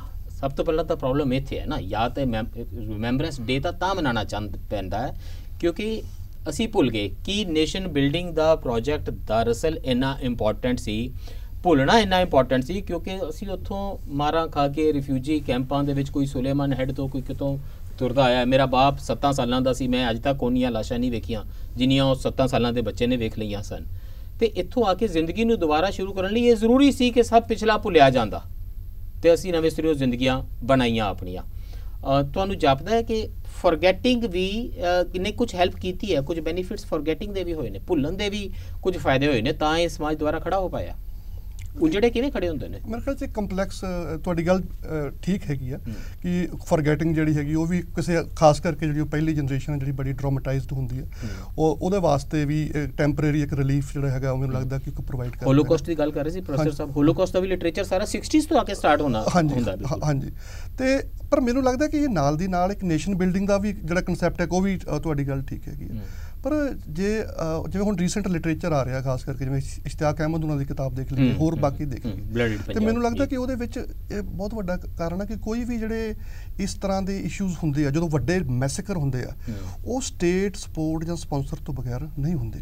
ਤੇ ਉਹ ਉਸ ਟਾਈਮ ਦੇ ਜਿਹੜੇ ਵੱਡੇ ਵੱਡੇ ਨਾਮ ਵੀ ਸੀਗੇ ਉਸੇ ਟਾਈਮ ਦੇ ਪੋਲੀਟੀਕਲ ਪਾਰਟੀ ਸਾਰੀਆਂ ਜਿਹੜੀਆਂ ਉਸ ਤੋਂ ਬਾਅਦ ਕਾਬਜ਼ ਹੋਈਆਂ, ਚਾਹੇ ਕਾਂਗਰਸ ਸੀ, ਚਾਹੇ ਅਕਾਲੀ ਦਲ ਸੀ, ਚਾਹੇ ਆਪਣਾ ਮੁਸਲਿਮ ਲੀਗ ਸੀਗੀ, ਉਹਨਾਂ ਦੇ ਵੱਡੇ ਵੱਡੇ ਲੀਡਰਾਂ ਦੀ ਜਿਹੜੀ ਮਲਵਸੀ ਹੈਗੀ ਆ ਉਹ ਬੜੀ ਡਾਕੂਮੈਂਟਡ ਹੋਈ ਆ ਉਸ ਟਾਈਮ ਦੇ ਉੱਪਰ। ਉਹ ਮਤਲਬ ਹੁਣ ਤਾਂ ਬਹੁਤ ਲੋਕਾਂ ਦੇ ਓਰਲ ਹਿਸਟਰੀ ਵੀ ਆ ਚੁੱਕੀ ਹੈਗੀ ਆ ਤੇ ਡਾਕੂਮੈਂਟਰੀ ਵੀ ਪਈ ਆ, ਤੇ ਉਹ ਇੱਕ ਤਰ੍ਹਾਂ ਦੇ ਨਾਲ ਇੱਕ ਮੈਨੂੰ ਲੱਗਦਾ ਇੱਕ ਅਨਸੈਡ ਪੈਕਟ ਵੀ ਸੀਗਾ ਵੀ ਕਿਸੇ ਨਾ ਕਿਸੇ ਤਰੀਕੇ ਨਾਲ ਉਸ ਮੈਮਰੀ ਨੂੰ ਉਹ ਜਿਹੜਾ ਹੈਗਾ ਉਹ ਬੰਦ ਕੀਤਾ ਜਾਵੇ, ਤੇ ਉਸ ਦੇ ਨਾਲ ਉਹਨਾਂ ਦੇ ਲੀਡਰਸ ਉਹਨਾਂ ਨੂੰ ਪ੍ਰੋਟੈਕਟ ਵੀ ਕੀਤਾ ਜਾਵੇ। ਮੈਨੂੰ ਲੱਗਦਾ ਉਹ ਉਸ ਦਾ ਵੀ ਰੋਲ ਹੈ। ਕੋਈ ਖਤਰਾ ਵੀ ਹੈ ਮੈਮੋਰੀਅਲਾਈਜੇਸ਼ਨ ਕਰਨ 'ਚ? ਜੂਲੀਓ ਰਿਵੇਰੋ ਨੇ ਇੱਕ ਆਰਟੀਕਲ ਲਿਖਿਆ ਟ੍ਰਿਬਿਊਨ ਦੇ ਵਿੱਚ, ਜਿਹਦੇ 'ਚ ਉਹਨਾਂ ਨੇ ਕਿਹਾ ਕਿ ਕਿਉਂ ਪ੍ਰਧਾਨ ਮੰਤਰੀ ਨੇ ਸਾਡੇ ਇੰਨੇ ਅੱਛੇ ਦਿਨ ਨੂੰ ਖਰਾਬ ਕਰਨ ਦੀ ਕੋਸ਼ਿਸ਼ ਕੀਤੀ ਹੈ, ਐਵੇਂ ਸਾਡਾ ਇੱਕ ਇੰਨਾ ਪਿਆਰਾ ਖੁਸ਼ੀਆਂ ਭਰਿਆ, ਖੇੜਿਆਂ ਭਰਿਆ ਦਿਨ ਸੀ, ਇਹ ਕਿਉਂ ਸਾਨੂੰ ਪੁਰਾਣੇ ਅੱਲੇ ਜ਼ਖਮ ਯਾਦ ਕਰਵਾ ਰਹੇ ਨੇ? ਟ੍ਰਿਬਿਊਨ ਦੇ ਵਿੱਚ ਛਪਿਆ ਉਹਨਾਂ ਦਾ ਆਰਟੀਕਲ। ਤੁਹਾਨੂੰ ਲੱਗਦਾ ਕੁਝ ਲੋਕ ਇਹਨੂੰ ਇਮਾਨਦਾਰੀ ਨਾਲ ਇਸ ਤਰ੍ਹਾਂ ਦੇਖਣਗੇ ਕਿ 15 ਅਗਸਤ ਤੱਕ ਖੁਸ਼ੀਆਂ ਖੇੜਿਆਂ ਭਰਿਆ ਸੀ, ਕਿਉਂ ਯਾਦ ਕਰ ਰਹੇ ਹਾਂ ਪੁਰਾਣੇ ਕਤਲਾਂ ਨੂੰ, ਖੂਨ ਨੂੰ, ਲੋਥਾਂ ਨੂੰ, ਵੰਡ ਨੂੰ, ਦਰਦ ਨੂੰ? ਇਹ ਕਈ ਵਾਰ ਇੱਕ ਨਾ ਅੱਛੀ ਭਾਵਨਾ ਦੇ ਵਿੱਚੋਂ ਕਈ ਵਾਰ ਲੋਕੀ ਕਹਿ ਦਿੰਦੇ ਆ, ਬਟ ਨਾਰਮਲੀ ਕੀ ਹੁੰਦਾ ਕਿ ਹਿਸਟਰੀ ਨੂੰ ਆਪਾਂ ਕਦੇ ਵੀ ਉਹਨੂੰ ਭੁੱਲਣਾ ਅਫੋਰਡ ਨਹੀਂ ਕਰ ਸਕਦੇ, ਕਿਉਂਕਿ ਵਾਰ-ਵਾਰ ਹਿਸਟਰੀ ਦੇ ਵਿੱਚ ਬਿਰਤਾਂਤ ਵਾਪਸ ਹੁੰਦੇ ਹਨ। ਖਾਸ ਕਰਕੇ ਐਡਾ ਵੱਡਾ ਜਿਹੜਾ ਬਿਰਤਾਂਤ ਹੈਗਾ ਪਾਰਟੀਸ਼ਨ, ਐਡਾ ਵੱਡਾ ਹੌਰਰ ਆ, ਜੇ ਆਪਾਂ ਇਸ ਤੋਂ ਨਹੀਂ ਸਿੱਖਿਆ ਵੀ ਕਿਉਂ ਹੋਇਆ, ਤੇ ਇਹ ਇਸ ਤਰ੍ਹਾਂ ਦੇ ਹੌਰਰ ਹੋਣੇ ਦੁਆਰਾ ਜਿਹੜੇ ਹੈਗੇ ਆ ਉਹ ਲਗਾਤਾਰ ਉਹ ਅੱਗੇ ਵੀ ਜਾਰੀ ਰਹਿਣਗੇ। ਸੋ ਕੋਈ ਵੀ ਕੌਮ ਆ, ਕੋਈ ਵੀ ਜਿਹੜੇ ਲੋਕ ਹੈਗੇ ਆ, ਉਹਨਾਂ ਨੂੰ ਇਸ ਤਰ੍ਹਾਂ ਦੀ ਮੈਮਰੀ ਨੂੰ ਰਿਕਾਰਡ ਵੀ ਕਰਨਾ ਹੈ, ਉਹ ਤੋਂ ਸਿੱਖਣਾ ਵੀ ਹੈਗਾ, ਇਹ ਅਹਿਮ ਜ਼ਰੂਰੀ ਹੈਗਾ, ਬਟ ਬਸ਼ਰਤੇ ਕਿ ਇਹ ਸਾਰਾ ਕੰਮ ਇਮਾਨਦਾਰੀ ਦੇ ਨਾਲ ਹੋਵੇ। ਤੇ ਇਹ ਆਈ ਥਿੰਕ ਮੇਨ ਸਟ੍ਰੀਮ ਜਿਹੜਾ ਇੰਡੀਆ ਹੈਗਾ ਉਹਦੇ ਵਿੱਚ ਇਹ ਜਿਹੜੀ ਗੱਲ ਹੈ, ਕਿਉਂਕਿ ਹੌਰਰ ਜਿਹੜੇ ਪਾਰਟੀਸ਼ਨ ਹੌਰਰਸ ਆ ਉਹ ਜ਼ਿਆਦਾਤਰ ਪੰਜਾਬ ਜਾਂ ਬੰਗਾਲ ਜਾਂ ਸਿੰਧ ਇਹਨਾਂ ਏਰੀਆਜ਼ ਦੇ ਵਿੱਚ ਹੈਗੇ ਆ। ਸੋ ਇਹਨਾਂ ਲੋਕਾਂ ਦੀ ਜਿਹੜੀ ਮੈਮਰੀਜ਼ ਆ ਉਹਦੇ ਵਿੱਚ ਤਾਂ ਇਹ ਪਾਰਟੀਸ਼ਨ ਬਹੁਤ ਵੱਡਾ ਇੱਕ ਦਰਦ ਹੈਗਾ, ਟਰੋਮਾ ਹੈਗਾ, ਬਟ ਸ਼ਾਇਦ ਬਾਕੀ ਜਿਹੜਾ ਇੰਡੀਆ ਹੈਗਾ ਉਹਨਾਂ ਵਾਸਤੇ ਸ਼ਾਇਦ ਇਹ ਕੋਈ ਏਡਾ ਵੱਡਾ ਇਸ਼ੂ ਨਹੀਂ ਹੈਗਾ, ਤੇ ਹੋ ਸਕਦਾ ਕਿ ਉਸ ਇਗਨੋਰੈਂਸ ਉਹਦੇ ਚ ਕੰਮ ਵੀ ਆਏਗਾ, ਉਹਨਾਂ ਦੇ ਇਗਨੋਰੈਂਸ ਦੇ ਵਿੱਚੋਂ ਇਹ ਚੀਜ਼ਾਂ ਨਿਕਲੀਆਂ ਹੈਗੀਆਂ। ਪਰ ਇਹ ਇਗਨੋਰੈਂਸ ਤਾਂ ਦੂਰ ਹੋਏਗੀ ਡਾਕਟਰ ਕਾਲਾ, ਕੀ ਬਾਕੀ ਦਾ ਦੇਸ਼ ਦੇ ਬਾਰੇ ਗੱਲ ਨਹੀਂ ਕਰੇਗਾ? ਕੰਟਰੀ ਆਪਣੇ ਆਪ ਨੂੰ ਕਿਵੇਂ ਜਾਣੇਗਾ ਜੇ ਆਪਣੇ ਅਤੀਤ ਨੂੰ ਨਹੀਂ ਜਾਣੇਗਾ? ਤੇ ਅਸੀਂ ਜਦੋਂ ਅਤੀਤ ਪੜ੍ਹਾਉਂਦੇ ਹਾਂ, ਜਿਵੇਂ ਇਤਿਹਾਸ ਦੀਆਂ ਕਿਤਾਬਾਂ 'ਚ ਅਸੀਂ ਜਿੰਨਾ ਕੁ ਪੜ੍ਹਾਉਂਦੇ ਹਾਂ ਪਾਰਟੀਸ਼ਨ, ਮੈਂ ਕਰਾਂਗਾ ਉਹਦੀ ਗੱਲ ਅੱਜ ਬਾਅਦ ਵਿੱਚ ਵੀ, ਪਰ ਲਾਰਜਲੀ ਬਾਕੀ ਦੇ ਦੇਸ਼ ਨੂੰ ਇਸ ਕਿਸਮ ਦਾ ਮੈਮਰੀ ਕਾਮਨ ਲੋਕਾਂ ਦੀ ਨਹੀਂ ਹੈ, ਕਿਉਂਕਿ ਉਹਨਾਂ ਨੇ ਉਹ ਦਰਦ ਨਹੀਂ ਝੱਲਿਆ, ਉਹਨਾਂ ਨੇ ਰਿਫਿਊਜੀਆਂ ਦੀਆਂ ਡਾਰਾਂ ਨਹੀਂ ਦੇਖੀਆਂ। ਉੱਥੇ ਕਿਸੇ ਨੇ ਆਪਣੀ ਬੇਬੇ ਅੱਧਾ ਰਸਤਾ ਚੁੱਕ ਕੇ ਲਿਆਂਦੀ ਤੇ ਅੱਧਾ ਰਸਤਾ ਰੱਖ ਕੇ ਨਹੀਂ ਆਇਆ। ਉਹ ਦਰਦ ਵਿੰਨੀਆਂ ਕਹਾਣੀਆਂ ਉੱਥੇ ਨਹੀਂ ਹੈ। ਟੋਬਾ ਟੇਕ ਸਿੰਘ ਦੇ ਮਾਇਨੇ ਉੱਥੇ ਨਹੀਂ ਨਿਕਲਦੇ। ਮੰਟੋ ਦੀਆਂ ਟੂਕਾਂ ਉਹਨਾਂ ਦਿਲਾਂ ਦੇ ਉੱਤੇ ਉਸ ਤਰੀਕੇ ਨਾਲ ਕਾਟ ਨਹੀਂ ਕਰਦੀਆਂ। ਸੋ ਜਿਸ ਵੇਲੇ ਇਹ ਰਿਮੈਂਬਰੈਂਸ ਡੇ ਮਨਾਇਆ ਜਾਏਗਾ ਕਿ ਸਾਰਾ ਫੋਕਸ ਦੁਬਾਰਾ ਇਸ 'ਤੇ ਨਹੀਂ ਆਏਗਾ ਕਿ ਪਾਰਟੀਸ਼ਨ ਕਿਉਂ ਹੋਈ, ਫਿਰ ਉਸ ਵਿੱਚ ਕਿਸ ਕਿਸ ਦਾ ਹੱਥ ਸੀ, ਕਿਸ ਨੇ ਆਪਣਾ ਕੰਮ ਸਹੀ ਤਰੀਕੇ ਨਾਲ ਨਹੀਂ ਕੀਤਾ। ਸਭ ਤੋਂ ਪਹਿਲਾਂ ਟੂ ਨੇਸ਼ਨ ਥਿਊਰੀ ਦੇਣ ਵਾਲਾ ਕੌਣ ਸੀ? ਫਿਰ ਬ੍ਰਿਟਿਸ਼ ਐਮਪਾਇਰ ਦੀ ਵੀ ਅਕਾਊਂਟੇਬਿਲਟੀ ਹੋਏਗੀ, ਕਿਉਂਕਿ ਲੋਕ ਜਦੋਂ ਗੱਲ ਕਰਨਗੇ ਤਾਂ ਸਾਰੀਆਂ ਗੱਲਾਂ ਹੋਣਗੀਆਂ। ਬਕਾਇਦਾ ਇਹ ਪੁੱਛਿਆ ਜਾਏਗਾ ਕਿ 15 ਅਗਸਤ ਦਾ ਦਿਹਾੜਾ ਹੀ ਕਿਉਂ ਚੁਣਿਆ ਗਿਆ ਸੀ। ਜਿਵੇਂ ਅਸੀਂ ਪੁੱਛ ਰਹੇ ਹਾਂ ਕਿ ਪ੍ਰਧਾਨ ਮੰਤਰੀ ਨੇ 14 ਅਗਸਤ ਕਿਉਂ ਚੁਣਿਆ, ਤਾਂ ਲੋਕ ਕਹਿਣਗੇ ਆਜ਼ਾਦੀ ਦਾ 15 ਅਗਸਤ ਦਾ ਦਿਹਾੜਾ ਕਿਉਂ ਚੁਣਿਆ ਗਿਆ ਸੀ। ਤੇ ਉਸ ਵੇਲੇ ਮਾਊਂਟ ਬੈਟਨ ਦੀ ਵੀ ਅਕਾਊਂਟੇਬਿਲਟੀ ਜ਼ਾਹਿਰ ਹੋਏਗੀ, ਬਹੁਤ ਕੁਝ ਦੁਬਾਰਾ ਆਏਗਾ। ਸੋ ਇਨ ਦੈਟ ਸੈਂਸ ਇਹ ਵੈਲਕਮ ਕਰਨ ਵਾਲੀ ਚੀਜ਼ ਹੈ। ਉਹਨਾਂ ਦੀ ਇੰਟੈਂਸ਼ਨ ਕੁਝ ਵੀ ਰਹੀ ਹੋਵੇ, ਅੱਗੋਂ ਦੇਸ਼ ਵੀ ਤਾਂ ਓਨ ਅਪ ਕਰੇਗਾ। ਮੈਮੋਰੀਲਾਈਜ਼ ਕਰਨਾ ਬਿਲਕੁਲ ਵੈਲਕਮ ਕਰਨ ਦੀ ਚੀਜ਼ ਹੈ। ਦੂਸਰੀ ਗੱਲ ਇਹ ਹੈ ਕਿ ਤੁਸੀਂ ਕਹਿ ਰਹੇ ਸੀ ਕਿ ਭੁੱਲਣ ਦੇ ਵਿੱਚ ਕੀ ਨੁਕਸਾਨ ਹੈ ਜਾਂ ਭੁੱਲਣ ਦੇ ਫਾਇਦੇ ਵੀ ਹੋਏ। ਭੁੱਲਿਆ ਵੀ ਕੌਣ ਕੌਣ ਹੈ? ਮੈਂ ਕਿਤਾਬਾਂ ਦੀ ਗੱਲ ਕੀਤੀ, ਮੈਨੂੰ ਲੱਗਦਾ ਜਿਹੜੇ ਹਿਸਟੋਰੀਅਨਸ ਹੈ ਜਿਨ੍ਹਾਂ ਨੇ ਭੁਲਾਉਣ ਦੇ ਵਿੱਚ ਪੂਰੀ ਮਦਦ ਕੀਤੀ ਆ। After all silence of historians ਵੀ ਤਾਂ ਇਹਦੇ ਲਈ ਰਿਸਪੌਂਸਿਬਲ ਹੈ ਨਾ। ਐਬਸੋਲੂਟਲੀ। ਭੁੱਲਣ ਦਾ ਸਭ ਤੋਂ ਵੱਡਾ ਨੁਕਸਾਨ ਇਹ ਹੁੰਦਾ ਹੈ ਕਿ ਫੋਰਗੇਟਿੰਗ ਜਿਹੜੀ ਹੁੰਦੀ ਹੈ ਉਹ ਸਾਈਕੋਲੋਜੀਕਲੀ ਬੜੀ ਕਾਸਟਲੀ ਹੁੰਦੀ ਹੈ। ਇਸ ਭੁੱਲਣਾ ਇਸ ਸਕੇਲ ਦੀ ਚੀਜ਼ ਨੂੰ, ਬਿਕੋਜ਼ ਇਹ ਲੱਖਾਂ ਕਰੋੜਾਂ ਲੋਕਾਂ ਦੇ ਇਮੋਸ਼ਨਲੀ ਚਾਰਜਡ ਮੈਮਰੀਜ਼ ਨੂੰ ਜਦੋਂ ਤੁਸੀਂ ਸਪਰੈਸ ਕਰਦੇ ਹੋ ਤਾਂ those things since they are very ਬੜੀਆਂ ਜ਼ਿਆਦਾ ਚਾਰਜ ਨੇ, ਉਹ ਪੌਪ ਅਪ ਕਰਦੀਆਂ ਰਹਿੰਦੀਆਂ ਨੇ। ਇੱਕ ਛੋਟੇ ਬੱਚੇ ਦੀ ਡੈਥ ਨਹੀਂ ਆਦਮੀ ਭੁੱਲ ਸਕਦਾ। ਹਾਂ, ਲੱਖਾਂ ਬੱਚਿਆਂ ਦੀ ਉਹਨਾਂ ਨੂੰ ਥੱਲੇ ਦਬਾ ਕੇ ਰੱਖਣ 'ਚ ਬੜੀ ਐਨਰਜੀ ਖਰਚ ਹੁੰਦੀ ਆ ਸਾਰਿਆਂ ਦੀ। ਮਨੁੱਖ ਉਹਦੇ 'ਚ ਖਤਮ ਹੋ ਜਾਂਦਾ। ਦੂਸਰੀ ਗੱਲ ਟਰਾਮਾ, ਇਹਨਾਂ ਨੇ ਕਿਹਾ ਹੈ ਟਰਾਮਾਟਾਈਜ਼ਡ ਜਨਰੇਸ਼ਨ। ਦੂਸਰੀ ਗੱਲ ਮੈਂ ਫੀਲ ਕਰਦਾ ਕਿ ਇਹ ਭੁੱਲਣ ਦੀ ਜਿਹੜੇ ਲੋਕੀ ਕਹਿੰਦੇ ਨੇ ਜ਼ਿਆਦਾ, it is a middle class phenomenon. ਲੱਖਾਂ menial labourers, daily wagers, landless workers, ਉਹਨਾਂ ਦੇ ਬਾਰੇ ਪਾਰਟੀਸ਼ਨ 'ਚ ਬਹੁਤ ਘੱਟ ਗੱਲ ਹੁੰਦੀ, ਕੋਈ ਯਾਦ ਨਹੀਂ ਕਰਦਾ, ਕਿਉਂਕਿ ਉਹਨਾਂ ਦਾ ਨਾਮ ਕੋਈ ਰੈਵਨਿਊ ਰਿਕਾਰਡ 'ਚ ਨਹੀਂ ਸੀ ਕਿਧਰ। ਜੇ ਰੈਵਨਿਊ ਰਿਕਾਰਡ 'ਚ ਨਹੀਂ ਹੈ ਤਾਂ ਸਮਝ ਲਓ ਉਹਨਾਂ ਵੇਲਿਆਂ ਦਾ ਬਿਨਾ ਆਧਾਰ ਕਾਰਡ ਵਾਲਾ ਆਦਮੀ ਆ ਜਿਹੜਾ ਐਗਜ਼ਿਸਟ ਨਹੀਂ ਕਰਦਾ। And they are outnumbered the other ones, they outnumbered the. Thirdly ਜਿਹੜਾ ਹੁੰਦਾ, ਜਦੋਂ ਤੁਸੀਂ ਐਡੀ ਵੱਡੀ ਚੀਜ਼ ਨੂੰ ਤੁਸੀਂ ਭੁੱਲਦੇ ਹੋ ਕਿ 10 ਲੱਖ ਲੋਕੀ ਮਰ ਗਏ, in a way you are normalising that for future. And ਭੁੱਲਣ ਦਾ ਮਤਲਬ ਹੁੰਦਾ ਦੁਬਾਰਾ ਵੀ ਹੋ ਸਕਦਾ। ਦੁਬਾਰਾ ਵੀ ਹੋਇਆ, ਔਰ ਉਹ ਨਾਰਮਲਾਈਜ਼ ਤਰੀਕੇ ਨਾਲ ਦੇਖਿਆ ਗਿਆ। ਤਾਂ 84 ਹੋਇਆ, 2002 ਹੋਇਆ, ਪਰ ਉਹ 47 ਭੁੱਲਣ ਕਰਕੇ ਹੋਇਆ। 47 ਭੁੱਲਣ ਕਰਕੇ ਹੋਇਆ। ਔਰ ਜਦੋਂ ਹੋਇਆ ਤਾਂ ਅਸੀਂ ਕੋਈ ਖਾਸ ਗੱਲ ਨਹੀਂ, ਬਹੁਤ ਮਾੜੀ ਗੱਲ ਸੀ, ਪਰ ਹੋ ਗਿਆ। That strange kind of politics. ਤੁਸੀਂ ਕਹਿ ਰਹੇ ਹੋ 47 ਭੁੱਲਣ ਵਾਲਾ, 47 ਭੁੱਲਿਆ, ਇਸ ਕਰਕੇ ਦੇਸ਼ ਦੰਗਿਆਂ ਫਸਾਦਾਂ ਦੀ ਇੱਕ ਪੂਰੇ ਮੰਜ਼ਰ ਦੇਖਦਾ ਰਿਹਾ। ਪਰ ਪ੍ਰੋਫੈਸਰ ਹਰਜੇਸ਼ਵਰ, ਤੁਸੀਂ ਕਹਿ ਰਹੇ ਹੋ ਕਿ ਯਾਦ ਕਰਾਉਣ ਵਾਲੇ ਉਹ ਨੇ ਜਿਨ੍ਹਾਂ ਵੱਲ ਨੀਡਲ ਆਫ ਸਸਪੀਸ਼ਨ ਜਾਂਦੀ ਹੈ। ਦੈਟ ਇਜ਼ ਅ ਸਟ੍ਰੇਂਜ, ਮਤਲਬ ਇਹਦੇ 'ਚ ਆਪਣੇ ਆਪ ਦੇ ਵਿੱਚ ਇੱਕ ਆਇਰਨੀ ਹੈ। ਮੈਂ ਸਿਰਫ ਇਹ ਕਹਿ ਰਿਹਾ ਸੀਗਾ ਕਿ ਉਹਨਾਂ ਦੀ ਜਿਹੜੀ ਇੰਟੈਂਸ਼ਨ ਆ ਉਹ ਕੋਈ ਇਸ ਤੋਂ ਸਿੱਖਣ, ਮੈਨੂੰ ਲੱਗਦਾ ਕਿ ਸਿੱਖਣ ਵਾਲੀ ਹੈ ਨਹੀਂ। ਉਹ ਤਾਂ ਦੇਖ ਚੜਾਈ ਰੱਖਣ ਵਾਲੀ ਹੈ, ਉਹਨਾਂ ਦਾ ਦੇਖ ਕਿ ਰਿਜਦੀ ਰਵੇ। ਬਿਲਕੁਲ। ਤੇ ਇਹ ਜਿਹੜਾ ਸਿੱਖਣ ਦਾ ਕੰਮ ਹੈਗਾ, ਇਹ ਇਸ ਦੇ ਵਿੱਚ ਜਿਹੜੇ ਉਹ ਸੁਹਿਰਦ ਲੋਕ ਹੈਗੇ ਆ, ਚਾਹੇ ਉਹ ਮਤਲਬ ਇੰਟੈਲੈਕਚੁਅਲ ਕਲਾਸ ਆ, ਚਾਹੇ ਮਤਲਬ ਆਮ ਲੋਕ ਹੈਗੇ ਆ, ਚਾਹੇ ਹਿਸਟੋਰੀਅਨ। ਹੁਣ ਦੇਖੋ ਤੁਸੀਂ ਜਿਹੜੀ ਕਲਾਸ ਦੀ ਗੱਲ ਕਰ ਰਹੇ ਹੋ, ਤੁਸੀਂ ਦੋਨੋਂ ਇੱਕੋ ਕਲਾਸ ਦੀ ਗੱਲ ਕਰ ਰਹੇ ਹੋ। ਉਹਨਾਂ ਨੇ ਉਹਦਾ ਨਾਮ ਮਿਡਲ ਕਲਾਸ ਰੱਖਿਆ ਸੀ, ਉਹਦੇ ਵਿੱਚ ਹੀ ਇਹ ਇੰਟੈਲੈਕਚੁਅਲ ਕਲਾਸ ਸੀ, ਉਹਦੇ ਵਿੱਚ ਹੀ ਸਭ ਸੀਗਾ। ਪੰਜਾਬ ਨੂੰ ਛੱਡ ਕੇ ਬਾਕੀ ਦੇ ਦੇਸ਼ ਨੇ ਇਹ ਭੁੱਲਿਆ। ਬਾਕੀ ਦੇ ਦੇਸ਼ ਦੇ ਬਹੁਤ ਸਾਰੇ ਲਿਬਰਲ ਲਾਣੇ ਨੇ ਵੀ ਪਾਰਟੀਸ਼ਨ ਦੇ ਦੁੱਖ ਦੀ ਗੱਲ ਨਹੀਂ ਕੀਤੀ ਹੈ। ਉਸ ਬੜੀ ਸਟ੍ਰੈਟੇਜਿਕ ਚੁੱਪ ਹੈ, ਔਰ ਕਸੂਰਵਾਰ ਔਰ ਕ੍ਰਿਮੀਨਲ ਚੁੱਪ ਹੈ। ਉਹ ਕ੍ਰਿਮੀਨਲ ਸਾਇਲੈਂਸ ਹੈ, ਅਪਰਾਧਿਕ ਸਾਇਲੈਂਸ ਹੈ। ਹੁਣ ਸਵਾਲ ਇਹ ਹੈ ਕਿ ਜਿਸ ਵੇਲੇ ਪ੍ਰਾਈਮ ਮਿਨਿਸਟਰ ਜੀ ਇਹ ਕਹਿ ਰਹੇ ਨੇ, ਜੇ ਤੁਹਾਨੂੰ ਉਸ ਇੰਟੈਂਸ਼ਨ ਤੇ ਸ਼ੱਕ ਹੈ ਤਾਂ ਇੱਕ ਬਿਹਤਰ ਤਰੀਕਾ ਮੈਮੋਰੀਅਲਾਈਜ਼ ਕਰਨ ਦਾ ਕੀ ਹੋ ਸਕਦਾ ਸੀ ਕਿ ਅਸੀਂ ਪਾਕਿਸਤਾਨੀ, ਅਸੀਂ ਪੰਜਾਬੀ ਆਪਸ ਵਿੱਚ ਗੱਲ ਕਰਨੀ ਸ਼ੁਰੂ ਕਰਦੇ। ਸਾਡੇ ਘਰਾਂ ਦੇ ਵਿੱਚ ਵੀ ਤਾਂ ਲੋਕਾਂ ਨੇ ਭੁੱਲਿਆ ਨੇ, ਪਰ ਸਰ ਕਾਲਾ ਦੀਆਂ ਬਹੁਤ ਸਾਰੀਆਂ ਸਟੋਰੀਜ਼ ਦੇ ਵਿੱਚ, ਔਰ ਮੇਰੀ ਇਹਨਾਂ ਨਾਲ ਪਹਿਲਾਂ ਜਦੋਂ ਵੀ ਗੱਲਬਾਤ ਹੋਈ ਹੈ ਇਹਨਾਂ ਨੇ ਗੱਲ ਕੀਤੀ ਹੈ ਕਿ ਘਰਾਂ ਵਿੱਚ ਲੋਕ ਐਕਟਿਵਲੀ ਭੁੱਲਣਾ ਚਾਹ ਰਹੇ ਸੀ, ਉਹ ਗੱਲ ਕਰਨ ਤੋਂ ਭੱਜਦੇ ਸੀ। ਉਹ ਕਹਿੰਦੇ ਸਾਥੋਂ ਕਿਉਂ ਪੁੱਛਦੇ ਹੋ, ਅਸੀਂ ਤੇ ਯਾਦ ਨਹੀਂ ਕਰਨਾ ਚਾਹੁੰਦੇ, ਬੜੇ ਮਾੜੇ ਦਿਨ ਸਨ, ਬੀਤ ਗਏ। ਤਾਂ ਫਿਰ ਕਿਹੜਾ ਚੰਗਾ ਤਰੀਕਾ ਸੀ? ਤੇ ਜਿਵੇਂ ਸਰਕਾਰ ਮਨਾ ਰਹੀ ਹੈ ਜੇ ਪਾਰਟੀਸ਼ਨ ਆਰਡਰਸ ਰਿਮੈਂਬਰੈਂਸ ਡੇ, ਤੇ ਇਹਦੇ ਵਿੱਚ ਜਿੱਥੇ ਕਿਸੇ ਮੁਸਲਮਾਨ ਫੈਮਿਲੀ ਨੇ ਉਸ ਪਾਕਿਸਤਾਨ ਦੇ ਵਿੱਚ ਮੇਰੇ ਪਰਿਵਾਰ ਨੂੰ ਬਚਾਇਆ, ਉਹਦੀ ਮੈਮੋਰੀਅਲਾਈਜੇਸ਼ਨ ਕਿੱਥੇ ਹੋਵੇਗੀ? ਜਿਹੜੇ ਸਿੱਖਾਂ ਨੇ ਇੱਥੇ ਬਚਾ ਕੇ ਆਪਣੇ ਘਰ ਕੋਈ ਮੁਸਲਮਾਨਾਂ ਦੇ ਬੱਚੇ ਰੱਖੇ ਜਿਹੜੇ ਕਈ ਸਾਲਾਂ ਬਾਅਦ ਉਧਰ ਭੇਜੇ, ਉਹਦੀ ਮੈਮੋਰੀਅਲਾਈਜੇਸ਼ਨ ਕਿੱਦਾਂ ਹੋਵੇਗੀ? ਉਹ ਤਾਂ ਬਰੇਵ ਹਾਰਟ ਸੀ ਜਿਨ੍ਹਾਂ ਨੂੰ ਯਾਦ ਰੱਖਣਾ ਸੀ। ਇਸ ਕਿਸਮ ਦੀ ਮੈਮੋਰੀਅਲਾਈਜੇਸ਼ਨ ਦੇ ਵਿੱਚ ਕੀ ਉਹਨਾਂ ਦੀ ਕੋਈ ਜਗ੍ਹਾ ਬਚਦੀ ਹੈ?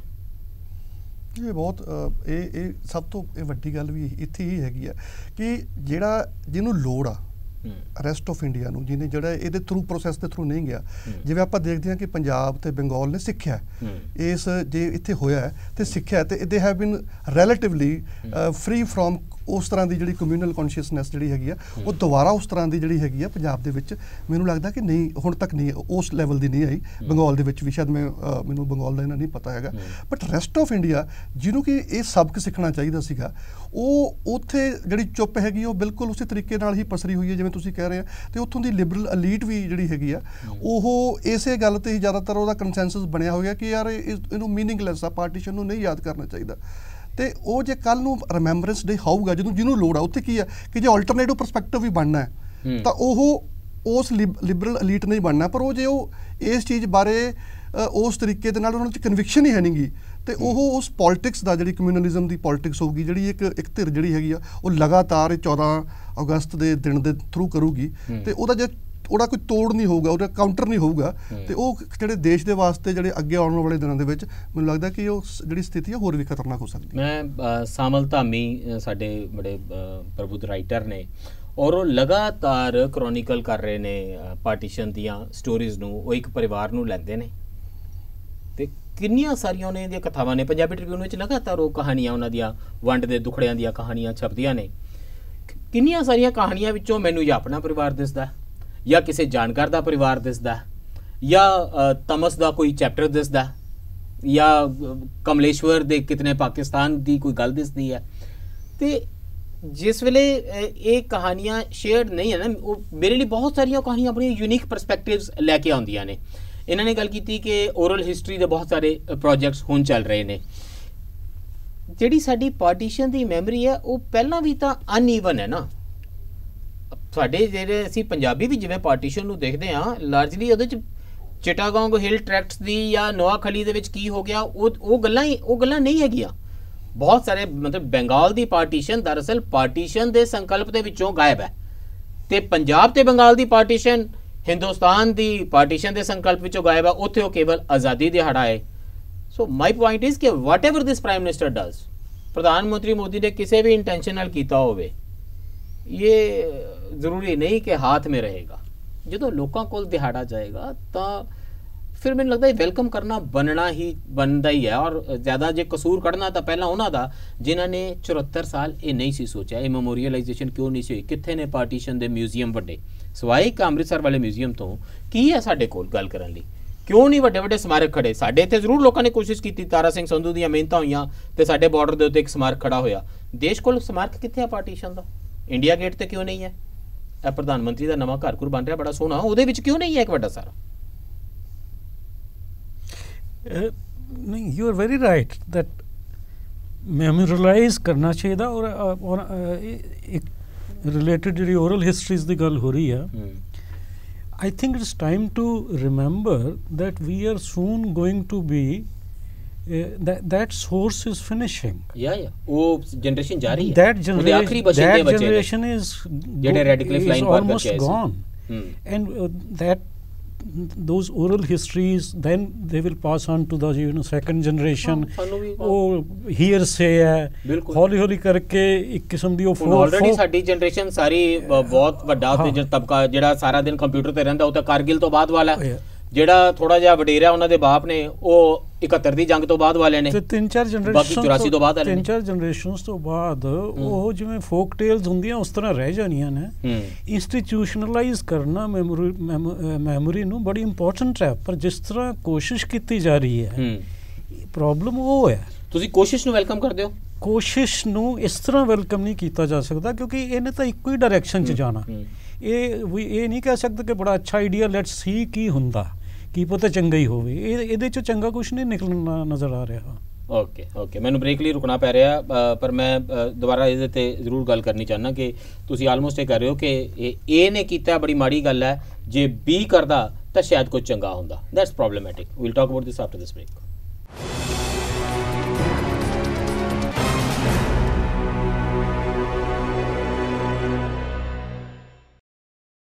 ਬ੍ਰੇਕ ਤੋਂ ਬਾਅਦ ਫਿਰ ਸਵਾਗਤ ਹੈ। ਚਰਚਾ ਕਰ ਰਹੇ ਹਾਂ 47 ਦੇ ਹੱਲਿਆਂ, ਵੱਡਾਂ, ਟੁੱਕਾਂ ਨੂੰ, ਉਜਾੜਿਆਂ ਨੂੰ, ਪਾਰਟੀਸ਼ਨ ਨੂੰ, ਉਹਨਾਂ ਦੁਖਾਂਤਾਂ ਨੂੰ ਯਾਦ ਕਰਨ ਲਈ ਇੱਕ ਦਿਨ ਸਰਕਾਰ ਨੇ ਮੁਕਰਰ ਕੀਤਾ ਹੈ ਕਿ ਯਾਦਾਸ਼ਤ ਸਰਕਾਰੀ ਤੌਰ ਤੇ ਮੁਕਰਰ ਦਿਨ ਦੇ ਥਰੂ ਹੋਣੀ ਚਾਹੀਦੀ ਹੈ। ਪਹਿਲਾਂ ਕੋਈ ਸਾਡੇ ਕੋਲ ਅਜਿਹਾ ਦਿਨ ਜਾਂ ਮੈਮੋਰੀਅਲਾਈਜੇਸ਼ਨ ਦਾ ਕੋਈ ਤਰੀਕਾ ਕਿਉਂ ਨਹੀਂ ਸੀ?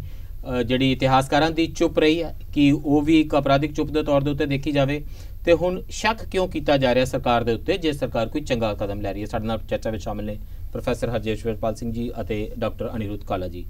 ਪ੍ਰੋਫੈਸਰ ਹਰਜੇਸ਼ਵਰ, ਇੱਕ ਚਿੰਤਾ ਇਹ ਲੋਕਾਂ ਨੂੰ ਸਤਾ ਰਹੀ ਹੈ ਕਿ ਜਿਸ ਵੇਲੇ ਤੁਸੀਂ ਮਾੜੇ ਸਮਿਆਂ ਨੂੰ ਯਾਦ ਕਰਦੇ ਹੋ ਤਾਂ ਜ਼ਖਮ ਦੁਬਾਰਾ ਅੱਲੇ ਹੁੰਦੇ ਨੇ, ਬਾਰ-ਬਾਰ ਭੈੜੀਆਂ ਯਾਦਾਂ ਕੁਰੇਦੀਆਂ ਜਾਂਦੀਆਂ ਨੇ। ਜਿਹੜੇ ਤੁਹਾਡੇ ਖਦਸ਼ੇ ਵੀ ਨੇ ਕਿ ਸਰਕਾਰ ਨੇ ਕਿਉਂ ਇਹ ਦਿਨ ਮਨਾਇਆ, ਉਹ ਵੀ ਤਾਂ ਇਹੀ ਹੈ ਨਾ ਕਿ ਲੋਕਾਂ ਨੂੰ ਇਹ ਯਾਦ ਆਏਗਾ ਕਿ ਦੇਖੋ ਜੀ ਸਰਕਾਰ ਇਹ ਕਹੇਗੀ ਜਾਂ ਇਹ ਰਾਈਟ ਵਿੰਗ ਦੀ ਧਿਰੇ ਕਹੇਗੀ ਕਿ ਦੇਖੋ ਜੀ ਮੁਸਲਮਾਨਾਂ ਨੇ ਬਹੁਤ ਮਾੜਾ ਕੀਤਾ ਉਸ ਵੇਲੇ ਹਿੰਦੂ ਸਿੱਖ ਭਰਾਵਾਂ ਦੇ ਨਾਲ ਸਾਡੇ।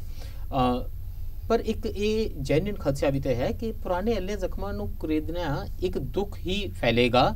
ਅਸੀਂ ਬਹੁਤ ਅੱਗੇ ਆ ਗਏ ਹਾਂ, this is a very different world. ਤੇ ਔਰ ਇਹ ਆਰਗੂਮੈਂਟ ਹੋਲੋਕਾਸਟ ਤੇ ਵੀ ਅਪਲਾਈ ਹੁੰਦਾ। US ਦੇ ਵਿੱਚ ਬਹੁਤ ਸਾਰੇ ਹਿਸਟੋਰੀਅਨ ਇਹ ਐਗਜ਼ਾਮਪਲ ਦਿੰਦੇ ਨੇ ਕਿ ਸਲੇਵ ਟ੍ਰੇਡ ਨੂੰ ਮੈਮੋਰੀਅਲਾਈਜ਼ ਉੱਥੇ ਨਹੀਂ ਕੀਤਾ ਜਾਂਦਾ ਜਿਸ ਤਰੀਕੇ ਨਾਲ ਜਾਪਾਨ ਹੀਰੋਸ਼ੀਮਾ ਜਾਂ ਨਾਗਾਸਾਕੀ ਨੂੰ ਮੈਮੋਰੀਅਲਾਈਜ਼ ਕਰਦਾ, ਇਸ ਲਈ ਕਿ ਉਹ ਕਹਿੰਦਾ ਸਾਨੂੰ ਤਾਂ ਕਦੀ ਨਹੀਂ ਭੁੱਲੇਗਾ, ਤੁਹਾਨੂੰ ਨਹੀਂ ਭੁੱਲਣ ਦਿਆਂਗੇ, ਇਸ ਲਈ ਅਸੀਂ ਮੈਮੋਰੀਅਲਾਈਜ਼ ਕਰਾਂਗੇ। ਅਸੀਂ ਕਿਸ ਨੂੰ ਯਾਦ ਕਰਵਾਉਣਾ? ਸਾਨੂੰ ਕੀ ਖਦਸ਼ਾ ਕਿ ਜੇ ਭੁੱਲ ਜਾਏਗਾ ਤਾਂ ਕਿਉਂ ਹੋ ਜਾਏਗਾ? ਇਹ ਖਦਸ਼ਾ ਕਿਉਂ ਨਹੀਂ ਹੈ ਕਿ ਜੇ ਪੁਰਾਣੇ ਜ਼ਖਮ ਦੁਬਾਰਾ ਹਰੇ ਹੋਣਗੇ ਤਾਂ ਫਿਰ ਨਫ਼ਰਤਾਂ ਹੋਰ ਫੈਲਣਗੀਆਂ? ਇਹਦੇ ਵਿੱਚ ਮੈਨੂੰ ਲੱਗਦਾ ਕਿ ਇੱਕ ਜਿਹੜੀ ਸਾਇਲੈਂਸ ਸੀਗੀ ਪਹਿਲੀ ਜਿਹੜੀ ਜਨਰੇਸ਼ਨ ਸੀਗੀ ਉਹ ਜ਼ਿਆਦਾਤਰ ਆਪਣੇ ਕੋਲੇ ਸਾਇਲੈਂਸ ਦੀ ਹੀ ਦਿਸਦੀ ਹੈਗੀ ਆ। ਉਸ ਟਾਈਮ ਤੇ ਜਿਹੜਾ ਪਾਰਟੀਸ਼ਨ ਦਾ ਲਿਟਰੇਚਰ ਵੀ ਆ ਉਹ ਜ਼ਿਆਦਾਤਰ ਇੱਕ ਦੂਜੀ ਨੂੰ ਬਲੇਮ ਗੇਮ ਟਾਈਪ ਸੀਗਾ ਕਿ ਇਹ ਮੁਸਲਿਮ ਲੀਗ ਕਰਕੇ ਹੋਇਆ, ਉਹਨਾਂ ਵੱਲੋਂ ਇਹ ਸੀਗਾ ਕਿ ਨਹੀਂ ਇਹ ਹਿੰਦੁਸਤਾਨ ਦੀ ਜਿਹੜੀ ਕਾਂਗਰਸ ਆ ਜਾਂ ਅਕਾਲੀ ਆ ਉਹਨਾਂ ਨੇ ਕਰਵਾਇਆ ਹੈਗਾ। ਉਸ ਤੋਂ ਬਾਅਦ ਜਦੋਂ ਜਿਵੇਂ ਜਿਵੇਂ ਟਾਈਮ ਬੀਤਦਾ ਹੈਗਾ ਤੇ ਉਸ ਤੋਂ ਬਾਅਦ ਕੁਝ ਓਰਲ ਹਿਸਟਰੀਜ਼ 50s ਤੋਂ ਬਾਅਦ ਜਿਹੜੀਆਂ ਹੈਗੀਆਂ, ਖਾਸ ਕਰਕੇ ਜਦੋਂ 1997 ਹੋਇਆ 50 ਸਾਲਾ, ਉਸ ਟਾਈਮ ਓਰਲ ਹਿਸਟਰੀਜ਼ ਪਹਿਲੀ ਵਾਰ ਆਉਣ ਲੱਗ ਪਈਆਂ। ਉਸ ਟਾਈਮ ਤੇ ਔਰਤਾਂ ਦੀਆਂ ਗੱਲਾਂ ਹੋਈਆਂ ਜਿਹੜੀਆਂ ਉਸ ਟਾਈਮ ਤੇ ਉਦਾੜੀਆਂ ਗਈਆਂ, ਉਹਨਾਂ ਦੀਆਂ ਮੈਮਰੀਜ਼, ਉਸ ਟਾਈਮ ਦੇ ਲੋਕ ਜਿਹੜੇ ਉਹਨਾਂ ਨਾਲ ਜਿਹੜੇ ਟਰਾਮਾ ਹੈਗਾ ਹਾਂ ਉਹ ਹੈਗਾ। ਤੇ ਪਰ ਹੁਣ ਜੇ ਆਪਾਂ ਦੇਖੀਏ ਹੁਣ ਜਿਹੜੇ ਲੋਕੀ ਆਲਮੋਸਟ 80s 90s ਦੇ ਵਿੱਚ ਪਹੁੰਚ ਗਏ ਆ, ਜਿਹਨੂੰ ਆਪਾਂ ਕਹਿ ਸਕਦੇ ਹਾਂ ਕਿ ਉਹ ਲਾਸਟ ਉਹ ਆਪਣਾ ਤੰਦ ਜਿਹੜੀ ਜੁੜੀ ਹੈਗੀ ਹੈ 47 ਨਾਲ ਖੜੀ ਆ। ਜੇ ਆਪਾਂ ਇੰਟਰਸਟਿੰਗਲੀ ਉਹਨਾਂ ਦੀ ਓਰਲ ਹਿਸਟਰੀਜ਼ ਨੂੰ ਦੇਖਦੇ ਹਾਂ ਆਪਾਂ, ਜਿਵੇਂ ਤੁਸੀਂ ਹੁਣ ਜ਼ਿਕਰ ਸਾਂਵਲ ਧਾਮੀ ਦਾ ਕੀਤਾ ਉਹਨਾਂ ਦੀਆਂ, ਇਸ ਤੋਂ ਇਲਾਵਾ ਪਾਕਿਸਤਾਨ ਦੇ ਵਿੱਚ ਵੀ ਬਹੁਤ ਸਾਰੇ ਇਸ ਤਰ੍ਹਾਂ ਦੇ ਚੈਨਲ ਚੱਲਦੇ ਆ ਜਿਵੇਂ ਪੰਜਾਬੀ ਲਹਿਰ ਹੈਗੀ ਆ, ਉੱਥੇ ਤੁਸੀਂ ਲੋਕਾਂ ਨੂੰ ਜਦੋਂ ਉਹ ਗੱਲ ਕਰਦੇ ਆ ਤੇ ਉਹਦੇ ਵਿੱਚ ਇੱਕ ਨੋਸਟੈਲਜੀਆ, ਉਹ ਆਪਣੇ ਹਾਂ ਤੇ ਪਛਤਾਵਾ ਵੀ ਆ ਤੇ ਰਿਗਰੈਟ ਵੀ ਆ, ਤੇ ਨਾਲ ਦੀ ਨਾਲ ਇੱਕ ਉਹ ਉਸ ਤਰੀਕੇ ਦੇ ਨਾਲ ਦੁਬਾਰਾ ਫਿਰ ਉਹ ਮਾਫੀ ਵੀ ਹੈਗੀ ਆ। ਉਹ ਇਹ ਵੀ ਕਹਿ ਦਿੰਦੇ ਕਿ ਜੇ ਸਾਡਾ ਧੱਕਾ ਵੀ ਹੋਇਆ ਫੋਰਗਿਵਨੈਸ ਵੀ ਹੈਗੀ ਆ। ਸਰਕਾਰੀ ਦਿਨ ਦੇ ਵਿੱਚ ਫੋਰਗਿਵਨੈਸ ਹਿੱਸਾ ਹੋਏਗੀ। ਪਾਰਟੀਸ਼ਨ ਹੌਰਰਸ ਰਿਮੈਂਬਰੈਂਸ ਡੇ ਦੇ ਵਿੱਚ ਮੁਆਫ ਕਰਨਾ, ਰੀਕਨਸਾਈਲ ਕਰਨਾ, ਦੂਸਰੇ ਦੇ ਪ੍ਰਤੀ ਫਿਰ ਹੱਥ ਵਧਾਣਾ ਕਿ ਬਹੁਤ ਮਾੜਾ ਕੀਤਾ, ਅਸੀਂ ਵੀ ਮਾੜਾ ਕੀਤਾ, ਤੁਹਾਥੋਂ ਵੀ ਮਾੜਾ ਹੋਇਆ, ਤੇ ਹੁਣ ਅਸੀਂ ਆਪਣੇ ਆਪ ਨੂੰ ਵੀ ਮੁਆਫ ਕਰਨਾ, ਦੂਸਰੇ ਨੂੰ ਤਾਂ ਕਰਨਾ ਹੀ ਹੈ, ਆਪਣੇ ਆਪ ਨੂੰ ਵੀ ਮੁਆਫ ਕਰਨਾ ਤੇ ਫਿਰ ਅੱਗੇ ਵਧਣਾ। ਇਹਦੀ ਸਪੇਸ ਹੋਏਗੀ? ਮੈਨੂੰ ਅਨਫੋਰਚੂਨੇਟਲੀ ਨਹੀਂ ਲੱਗਦਾ ਕਿ ਇਸ ਤਰ੍ਹਾਂ ਦੀ ਕੋਈ, ਜਿਸ ਤਰ੍ਹਾਂ ਦੀ ਪੋਲਿਟਿਕਸ ਦੇ ਵਿੱਚੋਂ ਇਹ ਨਿਕਲਿਆ ਹੈਗਾ, ਉਸੇ ਪੋਲਿਟਿਕਸ ਨੇ ਹੀ ਤਾਂ ਉਹ ਸਾਰਾ ਜਿਹੜਾ 1947 ਦੇ ਵਿੱਚ ਹੋਇਆ ਉਸੇ ਪੋਲਿਟਿਕਸ ਦੇ ਕਾਰਨ ਹੀ ਤਾਂ ਹੋਇਆ, ਤੇ ਉਸੇ ਪੋਲਿਟਿਕਸ ਨੂੰ ਹੀ ਵਧਾਵਾ ਦੇਣ ਵਾਸਤੇ ਮੈਨੂੰ ਲੱਗਦਾ ਕਿ ਇਸ ਦਿਨ ਨੂੰ ਵਾਰ-ਵਾਰ ਸਰਕਾਰ ਵੱਲੋਂ ਯੂਜ਼ ਕੀਤਾ। ਇਸ ਤੋਂ ਅੱਗੇ ਆਵਾਂਗੇ ਅਸੀਂ, ਜਿਹੜੀ ਮਤਲਬ ਟੋਬਾ ਟੇਕ ਸਿੰਘ ਦੇ ਵਿੱਚ ਇਸ ਵੇਲੇ ਪਾਗਲ ਬੋਲਦਾ ਨਾ, ਤੇ ਉਹ ਇੱਕ ਪਾਗਲ ਨੂੰ ਜਿਨਾ ਤੇ ਇੱਕ ਪਾਗਲ ਨੂੰ ਮਾਸਟਰ ਤਾਰਾ ਸਿੰਘ ਵੀ ਬਣਾ ਦਿੰਦਾ, ਤੇ ਫਿਰ ਉਹ ਉਸ ਸਥਾਨ ਤੇ ਜਾ ਮਰਦਾ ਅੰਤ ਨੂੰ ਕਿ ਜਿਹੜਾ ਵਿਅਕਤੀ 15 ਦਿਨ ਤੱਕ ਖੜਾ ਰਿਹਾ ਉਹ ਫਿਰ ਮੁੱਦੇ ਮੂੰਹ ਉੱਥੇ ਜਾ ਕੇ ਡਿੱਗਦਾ ਜਿਹੜਾ ਟੋਬਾ ਟੇਕ ਸਿੰਘ ਹੈ ਸਾਡਾ। ਅਸੀਂ ਦਰਅਸਲ ਅਸੀਂ ਟੋਬਾ ਟੇਕ ਸਿੰਘ ਦੇ ਵਿੱਚ ਜੀ ਰਹੇ ਹਾਂ, ਉਹ ਵਿਚਕਾਰਲੀ ਜਗ੍ਹਾ ਦੇ ਵਿੱਚ ਜੀ ਰਹੇ ਹਾਂ, ਛੱਡਿਆ ਸਭ ਤੋਂ ਵੀ ਨਹੀਂ ਜਾਂਦਾ। ਪਰ ਦੇਸ਼ ਕਦੋਂ ਦਾ ਛੱਡ ਚੁੱਕਾ ਹੋਇਆ, ਦੇਸ਼ ਲਈ ਉੱਥੇ ਟੋਬਾ ਟੇਕ ਸਿੰਘ ਦੀ ਲਾਸ਼ ਪਈ ਸੜਦੀ ਰਹੀ ਆ ਅੱਜ ਤੱਕ, ਉੱਥੇ ਕੋਈ ਪਰਵਾਹ ਨਹੀਂ ਕਰ ਰਿਹਾ। ਤੁਹਾਨੂੰ ਲੱਗਦਾ ਅਸੀਂ ਇਸ ਤੋਂ ਅੱਗੇ ਆਵਾਂਗੇ, ਅਸੀਂ ਰਾਹੀ ਮਾਸੂਮ ਰਜ਼ਾ ਦੇ ਕਿਸੇ ਆਦੇ ਗਾਉਂ ਤੋਂ, ਮੰਟੋ ਦੀਆਂ ਕੁਝ ਕਹਾਣੀਆਂ ਤੋਂ, ਕਮਲੇਸ਼ਵਰ ਦੇ ਕਿਤਨੇ ਪਾਕਿਸਤਾਨ ਤੋਂ, ਇਸ ਤੋਂ ਅੱਗੇ ਆਵਾਂਗੇ ਅਸੀਂ ਇਸ ਨਵੀਂ ਦੁਨੀਆ ਦੇ ਵਿੱਚ ਆਪਣੇ ਅਤੀਤ ਨਾਲ ਕਿਵੇਂ ਡੀਲ ਕਰਨਾ ਹੈ, ਉਸ ਨੂੰ ਕਿਵੇਂ ਪੜ੍ਹਨਾ ਹੈ, ਕੋਈ ਨਵੇਂ ਸਬਕ ਸਿੱਖਾਂਗੇ। ਫੋਰਗੇਟ ਮੋਦੀ, ਅਸੀਂ ਕੀ ਕਰਾਂਗੇ? ਨੋ ਫੋਰਗੇਟ ਮੋਦੀ, ਆਲ ਰਾਈਟ। ਜਿਸ ਤਰ੍ਹਾਂ ਤੁਸੀਂ ਕਹਿ ਰਹੇ ਸੀ ਕਿ ਇਹ ਆਈਡੀਆ ਬਹੁਤ ਅੱਛਾ, ਵਿਚਾਰ ਬਹੁਤ ਅੱਛਾ, ਇੰਸਟੀਟਿਊਸ਼ਨਲਾਈਜ਼ ਕਰ ਰਹੇ ਹਾਂ ਮੈਮੋਰਲਾਈਜ਼ਿੰਗ ਨੂੰ। ਆਈ ਟੋਟਲੀ ਐਗਰੀ ਕਿ ਬਿਲਕੁਲ as an idea it's very good, but as an idea it can be good only if it is done jointly by ਇਕੱਠਿਆਂ ਕਰਨਾ ਪਏਗਾ, ਇਕੱਠੇ ਕਰਨਾ ਪਏਗਾ। ਅਦਰਵਾਈਜ਼ ਮਾਫੀ ਪਾਕਿਸਤਾਨ ਨੂੰ, ਹਿੰਦੂਆਂ ਨੂੰ, ਮੁਸਲਮਾਨਾਂ ਨੂੰ, ਬੰਗਲਾਦੇਸ਼ ਨੂੰ ਕੌਣ ਕਿਹਨੂੰ ਮਾਫ ਕਰ ਰਿਹਾ, ਨਹੀਂ ਤਾਂ ਉਹਦਾ ਕੋਈ ਮਤਲਬ ਇਹ ਜੇ ਸਿਰਫ ਅਸੀਂ ਕਰਾਂਗੇ ਤਾਂ ਅਸੀਂ ਤਾਂ ਇੱਕੋ ਹੀ ਪਾਸੇ ਬਲੇਮ ਦੀ ਉਂਗਲੀ ਉਠਾਈ ਜਾਵਾਂਗੇ ਨਾ। ਪਰ ਜਿਹੜਾ ਭੁੱਲਣਾ ਸੀ ਉਹ ਵੀ ਤਾਂ ਐਕਟਿਵ ਕਾਰਵਾਈ ਸੀ, ਕੋਈ ਪੈਸਿਵਲੀ ਤਾਂ ਅਸੀਂ ਨਹੀਂ ਭੁੱਲੇ। ਮੇਰੇ ਕੋਲ ਇੱਥੇ ਮੇਰੇ ਭਤੀਜਾ ਭਤੀਜੀ ਨੇ 8ਵੀਂ ਕਲਾਸ 'ਚ ਪੜ੍ਹਦੇ ਨੇ, ਅਗਮ ਨੂਰ ਅਰਸ਼ਨੂਰ, ਇਹ ਉਹਨਾਂ ਦੀ ਇਤਿਹਾਸ ਦੀ ਕਿਤਾਬ ਹੈ, ਮੈਂ ਮੰਗ ਕੇ ਲਿਆਂਦੀ ਹੈ। ਇੱਕ ਤਾਂ ਮੈਨੂੰ ਖੁਸ਼ੀ ਬੜੀ ਹੁੰਦੀ ਹੈ ਕਿ ਅਸੀਂ ਇੰਨਾ ਕੁਝ ਬੱਚਿਆਂ ਨੂੰ ਪੜ੍ਹਾਉਂਦੇ ਹਾਂ ਵੀ ਵੈਸਟ ਇੰਡੀਜ਼ ਦੇ ਵਿੱਚ ਇੰਡੀਗੋ ਮੇਕਿੰਗ ਕਿੱਦਾਂ ਹੋ ਰਹੀ ਸੀ ਤੇ ਟਰਾਈਬਲਸ ਦੀ ਗੋਲਡਨ ਏਜ ਕਿਸ ਤਰ੍ਹਾਂ ਦੀ ਸੀ। ਇਹ ਮੈਂ ਪੜ੍ਹਦਾ ਜਾ ਰਿਹਾ ਜਲਦੀ ਜਲਦੀ, ਜਿਹੜਾ ਵੀ ਸਫਾ ਸਾਹਮਣੇ ਆ ਗਿਆ, ਪੋਪੂਲਰ ਰਿਬੈਲੀਅਨ, ਮਿਊਟਨੀ ਕਿੱਦਾਂ ਬਣ ਗਏ, ਆਇਰਨ ਸਮੈਲਟਰਸ, ਵੀਵਰਸ, ਜੁਲਾਹੇ ਤੇ ਮੈਟਲ ਦਾ ਕੰਮ ਕਰਨ ਵਾਲੇ ਤੇ ਫੈਕਟਰੀ ਓਨਰ ਕੀ ਕਰ ਰਹੇ ਸਨ। ਇਹ ਸਾਰੀ ਕਿਤਾਬ ਪੜ੍ਹਦਿਆਂ ਇੰਡਸਟਰੀਅਲਾਈਜੇਸ਼ਨ ਹਿੰਦੁਸਤਾਨ ਦੇ ਵਿੱਚ ਕਿਸ ਕਿਸਮ ਦੀ ਸੀ, 8ਵੀਂ ਦੀ ਕਿਤਾਬ ਹੈ ਤੇ 2019 ਦਾ ਮੋਦੀ ਜੀ ਦੇ ਵੇਲੇ ਦਾ ਆਇਆ edition, making of the national movement 1870 ਤੋਂ 1947 ਤੱਕ, ਤੇ ਇਹ ਚਲਦੀ ਜਾਂਦੀ ਹੈ।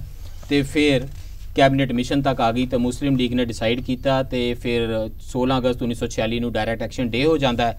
ਉਸ ਤੋਂ ਬਾਅਦ ਇੱਕ ਪੈਰਾਗ੍ਰਾਫ ਹੈ, ਉਹ ਕਹਿੰਦਾ ਮੈਨੀ ਹੰਡਰਡ, ਬਹੁਤ ਸਾਰੇ ਹੰਡਰਡਸ ਆਫ ਥਾਊਜ਼ੈਂਡ ਲੋਕ ਮਾਰੇ ਗਏ, ਬਹੁਤ ਸਾਰੀਆਂ ਵਿਮਨ ਦੇ ਉੱਤੇ ਬੜੇ ਅਸਹਿ ਜ਼ੁਲਮ ਹੋਏ, ਮਿਲੀਅਨਸ ਆਫ ਪੀਪਲ ਜਿਹੜੇ ਆ ਉਹਨਾਂ ਨੂੰ ਆਪਣੇ ਘਰ ਛੱਡ ਕੇ ਭੱਜਣਾ ਪਿਆ ਤੇ ਦੇਸ਼ ਜਿਹੜਾ ਉਹ ਦੋ ਹਿੱਸਿਆਂ 'ਚ ਵੰਡਿਆ ਗਿਆ। ਇਸ ਤਰ੍ਹਾਂ ਇੱਕ ਨਵਾਂ ਦੇਸ਼ ਪਾਕਿਸਤਾਨ ਦਾ ਜਨਮ ਹੋਇਆ। ਸਾਡੇ ਕੰਟਰੀ ਦੀ ਇੰਡੀਪੈਂਡੈਂਸ ਦਾ ਜਿਹੜਾ ਆਨੰਦ ਸੀ ਉਹਦੇ ਨਾਲ ਹੀ ਉਹ ਮਿਕਸਡ ਸੀਗਾ ਕਿ ਉਹਦੇ ਨਾਲ ਵਾਇਲੈਂਸ ਸੀ, ਪੇਨ ਸੀ ਪਾਰਟੀਸ਼ਨ ਦੀ। ਇੱਕ ਪੈਰਾਗ੍ਰਾਫ ਹੈ। ਇਸੇ ਪੇਜ ਦੇ ਉੱਤੇ 4 ਪੈਰਾਗ੍ਰਾਫ ਅਫਰੀਕਾ ਦੇ ਵਿੱਚ ਨੈਸ਼ਨਲਿਜ਼ਮ ਬਾਰੇ ਨੇ ਤੇ ਅਗਲਾ ਪੇਜ ਪਰਤੋ ਤੇ 5 ਈਅਰ ਪਲਾਨ ਸ਼ੁਰੂ ਹੋ ਜਾਂਦੇ ਨੇ, ਕਨਸਟੀਟਿਊਸ਼ਨ ਲਿਖਿਆ ਜਾ ਰਿਹਾ ਹੈ, ਨੇਸ਼ਨ ਬਿਲਡਿੰਗ ਦਾ ਕੰਮ ਸ਼ੁਰੂ ਹੁੰਦਾ ਹੈ। ਸੋ ਮੇਰਾ ਤੇ ਘਰ ਹੀ ਰਿਫਿਊਜੀਆਂ ਦਾ, ਬਾਪ ਮੇਰਾ ਹੁਜਰਾ ਸ਼ਾਹ ਮੁਕੀਮ ਤੋਂ ਆਉਂਦਾ, ਮਾਂ ਮੇਰੀ ਦੀਪਾਲਪੁਰ ਤੋਂ ਉਜੜ ਕੇ ਆਈ ਤੇ ਰਿਫਿਊਜੀਆਂ ਦੇ ਬੱਚੇ ਉਹਨਾਂ ਦੇ ਪੋਤਰੇ ਪੋਤਰੀਆਂ ਪੜ੍ਹ ਰਹੇ ਨੇ ਤੇ ਉਹਨਾਂ ਦੀ ਪਾਰਟੀਸ਼ਨ ਦੀ ਸਾਰੀ ਹਿਸਟਰੀ ਇੱਕ ਪੈਰਾਗ੍ਰਾਫ ਦੇ ਵਿੱਚ ਖਤਮ ਹੋ ਗਈ ਹੈ, ਸਾਰਾ ਇਤਿਹਾਸ ਉਹਨਾਂ ਦਾ। ਤੇ ਮੈਨੂੰ ਲੱਗਦਾ ਜਦ ਤੱਕ ਉਹਨਾਂ ਦੇ ਬੱਚੇ ਪੜ੍ਹਨਗੇ ਇਹ ਇੱਕ ਲਾਈਨ ਰਹਿ ਜਾਏਗੀ। ਤੇ ਫਿਰ ਮੈਂ ਤੇ ਮੋਦੀ ਜੀ ਦਾ ਧੰਨਵਾਦ ਕਰਾਂਗੇ ਕਿ ਤੁਸੀਂ ਪਾਰਟੀਸ਼ਨ ਹੌਰਰਸ ਰਿਮੈਂਬਰੈਂਸ ਡੇ ਰੱਖਿਆ ਤਾਂ ਕਿ ਕੋਈ ਗੱਲ ਤਾਂ ਦੇਸ਼ 'ਚ ਹੋਏਗੀ, ਕੋਈ 14 ਤਰੀਕ ਨੂੰ ਗੱਲ ਤਾਂ ਕਰਨਗੇ ਬੱਚੇ, ਵਰਨਾ ਇਹ ਪੈਰਾਗ੍ਰਾਫ ਨਿਕਲ ਜਾਏਗਾ। ਹਾਊ ਡੂ ਯੂ ਸੀ ਨਾਓ? ਤੁਹਾਨੂੰ ਗ੍ਰੇਟਫੁਲ ਹੋਣਾ ਚਾਹੀਦਾ ਪ੍ਰਧਾਨ ਮੰਤਰੀ ਦਾ। ਵੈਸੇ ਜਿੱਥੋਂ ਤੱਕ ਹਿਸਟਰੀ ਹੈਗੀ ਆ, ਜ਼ਿਆਦਾਤਰ ਹਿਸਟਰੀ ਆਪਣੇ ਇਹ ਤਾਂ ਲਿਬਰਲਸ ਦੀ ਲਿਖੀ ਹੋਈ ਹੈ, ਇਹ ਆਪਣੇ ਹਿਸਟਰੀ ਜਿਹੜੀ ਹੈਗੀ ਆ, ਜ਼ਿਆਦਾਤਰ ਹਿਸਟਰੀ ਹੈਗੀ ਹੈ, ਇਹ ਤਾਂ ਕੁਝ ਸਕੂਲ ਕਰਿਕੂਲਮ ਦੇ ਵਿੱਚੋਂ, ਇਹ ਐਨਸੀਈਆਰਟੀ ਦੀ ਕਿਤਾਬ ਹੈ, ਉਹਨਾਂ ਦੇ ਵਿੱਚੋਂ ਹੈਗੀ ਸਰਕਾਰੀ ਪ੍ਰਵਾਨਿਤ ਹੈਗੀ। ਪਰ ਜ਼ਿਆਦਾਤਰ ਜਿਹੜੇ ਆਪਾਂ ਨਾਰਮਲ ਲੋਕ ਜਿਹੜੇ ਹੈਗੇ ਆ ਉਹ ਹਿਸਟਰੀ ਜਿੱਥੋਂ ਜਿਹੜੇ ਸਿੱਖਦੇ ਹੈਗੇ ਆ, ਉਹਦੇ ਹੋਰ ਬਹੁਤ ਸਾਰੇ ਸੋਰਸਿਸ ਹੈਗੇ ਆ। ਉਹਦੇ ਵਿੱਚ ਮਤਲਬ ਅੱਜ ਕੱਲ ਸੋਸ਼ਲ ਸਾਈਟਸ ਤੋਂ ਵੀ ਕਰਦੇ ਆ, ਡਿਜੀਟਲ ਮੀਡੀਆ ਤੋਂ ਵੀ ਕਰਦੇ ਆ, ਜੰਤਰ ਮੰਤਰ ਤੇ ਲੱਗਦੇ ਨਾਰੇ ਸੋਰਸ ਹੋਣਗੇ, ਕਈ ਕੁਝ ਤੋਂ ਹੁੰਦਾ। ਉਹਨਾਂ ਦੀ ਕੁਝ ਆਪਣੀ ਇੰਸਟੀਟਿਊਸ਼ਨਲਾਈਜ਼ ਪਰਿਵਾਰ ਦੀ ਮੈਮਰੀ ਜਿਹੜੀ ਹੈਗੀ ਆ ਉਸ ਤੋਂ ਵੀ ਹਿਸਟਰੀ ਆ, ਕੋਈ ਆਪਣੇ ਇੰਟਰਸਟ ਦੇ ਵਿੱਚੋਂ ਵੀ ਹਿਸਟਰੀ ਜਿਹੜੀ ਹੈਗੀ ਆ ਉਹ ਸਿੱਖਦੇ ਹੈਗੇ ਆ। ਸੋ ਇੱਕ ਸੋਰਸ ਜੇ ਕਹੀਏ ਕਿ ਇਸੇ ਸੋਰਸ ਦੇ ਨਾਲ ਹੀ ਇਹ ਬੜਾ ਖਤਰਨਾਕ ਸੋਰਸ ਹੈ ਨਾ, ਇਹ ਐਕਟਿਵ ਫੋਰਗੇਟਿੰਗ ਹੈ। ਬਿਲਕੁਲ ਭੁਲਾਉਣ ਦੀ ਕੋਸ਼ਿਸ਼ ਹੈ, ਐਂਡ ਖਾਸ ਕਰਕੇ ਇੱਕ ਤਰ੍ਹਾਂ ਦੇ ਸਿਟੀਜ਼ਨਸ ਦੇ ਹੈਗੇ ਉਹ ਕੋਸ਼ਿਸ਼ ਜਿਹੜੀਆਂ ਹੈਗੀਆਂ ਸਾਰੀਆਂ ਹੀ ਜਿੰਨੇ ਵੀ ठीक कहता सी ना मंटो के एक आदमी का मरना मौत है और 1 लाख आदमियों का मरना तमाशा। बिल्कुल स्टालिन ने भी इसी तरीके ਨਾਲ ਸਟਾਲਿਨ ਦਾ ਵੀ ਇੱਕ ਇਸ ਤਰ੍ਹਾਂ ਦਾ ਕੋਟ ਹੈਗਾ। ਤੇ ਇਹ ਹਰ ਮਤਲਬ ਨਾਰਮਲੀ ਹਰ ਜਿਹੜੀ ਹੈਗੀ ਹੈ ਨੈਸ਼ਨਲਿਸਟ ਗਵਰਨਮੈਂਟ, ਉਹ ਕੋਈ ਵੀ ਨੇਸ਼ਨ ਸਟੇਟਸ ਦੀ ਗਵਰਨਮੈਂਟ ਹੈਗੀ, ਉਹਦੀ ਕੋਸ਼ਿਸ਼ ਇਹੀ ਹੁੰਦੀ ਹੈ ਕਿ ਖਾਸ ਢੰਗ ਦੇ ਨਾਲ ਜਿਹੜੀ ਉਹਦੀ ਪੋਲਿਟਿਕਸ ਨੂੰ ਸੂਟ ਕਰਦੀ ਹੋਵੇ ਉਸ ਤਰ੍ਹਾਂ ਦੀ ਜਿਹੜੀ ਹਿਸਟਰੀ ਹੈਗੀ ਉਹ ਪੜ੍ਹਾਈ ਜਾਵੇ। ਹਿਸਟਰੀ ਮੈਨੂੰ ਲੱਗਦਾ ਕਿ ਇੱਕ ਹਿਸਟਰੀ ਘੱਟ ਹੁੰਦੀ ਹੈ, ਪੋਲਿਟਿਕਸ ਹੀ ਜ਼ਿਆਦਾ ਹੁੰਦੀ ਹੈ ਤੇ ਉਹਨੂੰ ਉਸੇ ਤਰੀਕੇ ਦੇ ਨਾਲ ਹੀ ਉਹਨੂੰ ਜਿਹੜਾ ਹੈਗਾ ਉਹਨੂੰ ਚਲਾਇਆ ਜਾਂਦਾ ਹੈਗਾ। ਤੇ ਹਰ ਧਿਰ ਦੀ ਇੱਕ ਆਲਟਰਨੇਟਿਵ ਪੋਲਿਟਿਕਸ ਵੀ ਹੁੰਦੀ ਹੈਗੀ ਆ, ਉਹ ਹੋਰ ਤਰੀਕਿਆਂ ਦੇ ਨਾਲ ਜੇ ਜਿੰਨੇ ਵੀ ਸਮਾਜ ਦੇ ਵਿੱਚ ਧਰ ਹੈਗੇ ਆ, ਦਲਿਤ ਦੀ ਪੋਲਿਟਿਕਸ ਜਿਹੜੀ ਦਲਿਤ ਦੀ ਹਿਸਟਰੀ ਹੈਗੀ ਆ ਦੈਟ ਵੁੱਡ ਬੀ ਡਿਫਰੈਂਟ, ਜੇ ਕੋਈ ਆਪਣੀ ਲੈਫਟ ਦੀ ਹਿਸਟਰੀ ਆ ਉਹ ਉਸ ਨੂੰ ਡਿਫਰੈਂਟ ਢੰਗ ਨਾਲ ਦੇਖੂਗਾ। ਇਹ ਇੱਕ ਟੀਕਾ ਜਿਹੜੀ ਧਿਰ ਦਾ ਸਰਕਾਰ ਦੇ ਉੱਪਰ ਕਬਜ਼ਾ ਹੈਗਾ, ਇਹ ਉਸ ਧਿਰ ਦੀ ਜਿਹੜੀ ਹੈਗੀ ਆ ਉਹ ਇੱਕ ਤਰ੍ਹਾਂ ਸਾਂਝੀ ਧਿਰ ਹੈ, ਲਿਟਰੇਸਟ ਧਿਰ ਹੈ ਸਾਰੀਆਂ, ਤੇ 2005 ਤੋਂ ਲੈ ਕੇ ਕਿਤਾਬਾਂ ਬਣੀਆਂ ਨੇ, NCERT ਵਾਲੇ ਪ੍ਰੋਜੈਕਟ ਨੇ ਤਾਂ ਬੜੀ ਲਿਬਰਲ ਧਿਰ ਨੇ ਬਣਾਏ ਹੋਏ ਨੇ। ਮੇਰਾ ਇਹੀ ਵਿਚਾਰ ਸੀ ਕਿ ਤੁਸੀਂ ਇੱਕ ਧਿਰ ਨੂੰ ਕਹਿ ਰਹੇ ਹੋ ਰਾਈਟ ਵਿੰਗ ਨੂੰ, ਇਹ ਸਾਰੀ ਲਿਬਰਲ ਧਿਰ ਭੁੱਲੀ ਬੈਠੀ ਸੀ ਨਾ। ਪਾਰਟੀਸ਼ਨ ਦੀ ਸਪੇਸ ਵੀ ਤਾਂ ਹੀ ਬਚੀ ਹੋਈ ਹੈ ਨਾ। ਆਫਟਰ ਆਲ ਖਿਲਾਫ ਕਿਉਂ ਸੀ ਜਿਹਦੇ ਵਿੱਚ ਮੋਦੀ ਸਾਹਿਬ ਅਜਿਹਾ ਦਿਨ ਕਰ ਸਕੇ? ਕਿਉਂਕਿ ਪਹਿਲਾਂ ਕੋਈ ਦਿਨ ਨਹੀਂ ਸੀ, ਕਿਉਂਕਿ ਪਹਿਲਾਂ ਕੋਈ ਯਾਦਾਸ਼ਤ ਨਹੀਂ ਸੀ, ਕੋਈ ਯਾਦ ਦਹਾਨੀ ਦਾ ਤਰੀਕਾ ਨਹੀਂ ਸੀ, ਕਿਉਂਕਿ ਪ੍ਰਧਾਨ ਮੰਤਰੀ ਦੀਆਂ ਸਪੀਚਿਸ ਵਿੱਚ, ਉਹ ਪ੍ਰਧਾਨ ਮੰਤਰੀ ਕੋਈ ਵੀ ਹੋਣ, ਲਾਲ ਕਿਲੇ ਦੀ ਫਸੀਲ ਤੋਂ ਮੈਨੂੰ ਮੇਰੇ ਪਰਿਵਾਰ ਦਾ ਦਰਦ ਤਾਂ ਕਦੀ ਨਹੀਂ ਦਿਸਿਆ, ਜਿਨ੍ਹਾਂ ਪਰਿਵਾਰਾਂ ਨੂੰ ਮੈਂ ਜਾਣਦਾ ਜਿਹੜੇ ਉੱਥੋਂ ਉਜੜ ਕੇ ਆਏ, ਉਹ ਦਰਦ ਕਿਉਂ ਨਹੀਂ ਦਿਸਿਆ? ਸਾਡਾ ਤੇ ਉਹ ਦਿਨ ਸੀ, ਅਸੀਂ ਤਾਂ ਸਾਡੇ ਲਈ ਉਹ ਪਤੰਗ ਚੜਾਉਣ ਦਾ ਦਿਨ ਬਣਿਆ ਹੋਇਆ ਸੀ ਨਾ, ਕਿ 15 ਅਗਸਤ ਤੱਕ ਪਤੰਗ ਉਡਾਣੀ ਹੈ। ਹੁਣ ਉਹ ਤਾਂ ਮੋਦੀ ਜੀ ਨੇ ਉਹ ਤਾਂ ਮੁਸ਼ਕਿਲ ਕਰਤਾ ਨਾ, ਹੁਣ ਤੁਸੀਂ ਇਕੱਲੇ ਪਤੰਗ ਨਹੀਂ ਉਡਾ ਸਕਦੇ। So professor Kala, we should be grateful. You have the last word, 10 seconds. If we have to remember, then it should be remembered as not as a partition horrors day, maybe as some sort of a reconciliation day. And that has to be, whether it is done by the governments or by the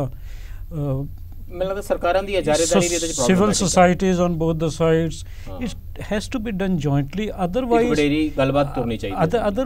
ਤਾਂ ਇਹ ਹੈ ਕਿ ਤੁਸੀਂ ਕਹਿ ਰਹੇ ਹੋ ਕਿ ਪੁਰਾਣੇ ਜ਼ਖਮ ਤਾਜ਼ਾ ਹੋਣਗੇ ਤੇ ਮੈਨੂੰ ਡਰ ਹੈ ਕਿ ਨਵੇਂ ਜ਼ਖਮ ਪੈਦਾ ਹੋਣਗੇ। ਜੇ ਸਿਰਫ ਇਸ ਡਰ ਤੁਹਾਡਾ, ਉਸ ਡਰ ਨਾਲ ਮੈਂ ਸਹਿਮਤ ਹਾਂ, ਕਿਉਂਕਿ ਤੁਹਾਡੀ ਕਿਤਾਬ ਦੀ ਆਖਰੀ ਕਹਾਣੀ ਹੈ ਰੁਲਦਾਸ ਡਿਸਚਾਰਜ, ਜਿਹਦੇ ਵਿੱਚ ਉਹ ਮੈਂਟਲ ਹਸਪਤਾਲ ਦਾ ਵਿੱਚੋਂ ਨਿਕਲਿਆ ਰੁਲਦਾ, ਉਹ ਡਿਸਚਾਰਜ ਹੋ ਕੇ ਆਉਂਦਾ ਹੈ ਤੇ ਪਰਿਵਾਰ ਉਹਦਾ ਮਾਰਿਆ ਜਾ ਚੁੱਕਿਆ, ਕੋਈ ਉਹਨੂੰ ਲੈ ਜਾਂਦਾ, ਮੇਰੇ ਖਿਆਲ ਨੈਵਿਊ ਹੈ ਉਹਦਾ, ਨੈਵਿਊ ਦੇ ਘਰ ਜਾਣਾ ਹੁੰਦਾ ਤੇ ਕੋਈ ਅਸਿਸਟੈਂਟ ਉਹਨੂੰ ਲੈ ਜਾਂਦਾ ਕਿ ਮੈਂ ਤੈਨੂੰ ਲੈ ਚੱਲਦਾ, ਤੇ ਉਹ ਦਿੱਲੀ ਪਹੁੰਚਦਾ।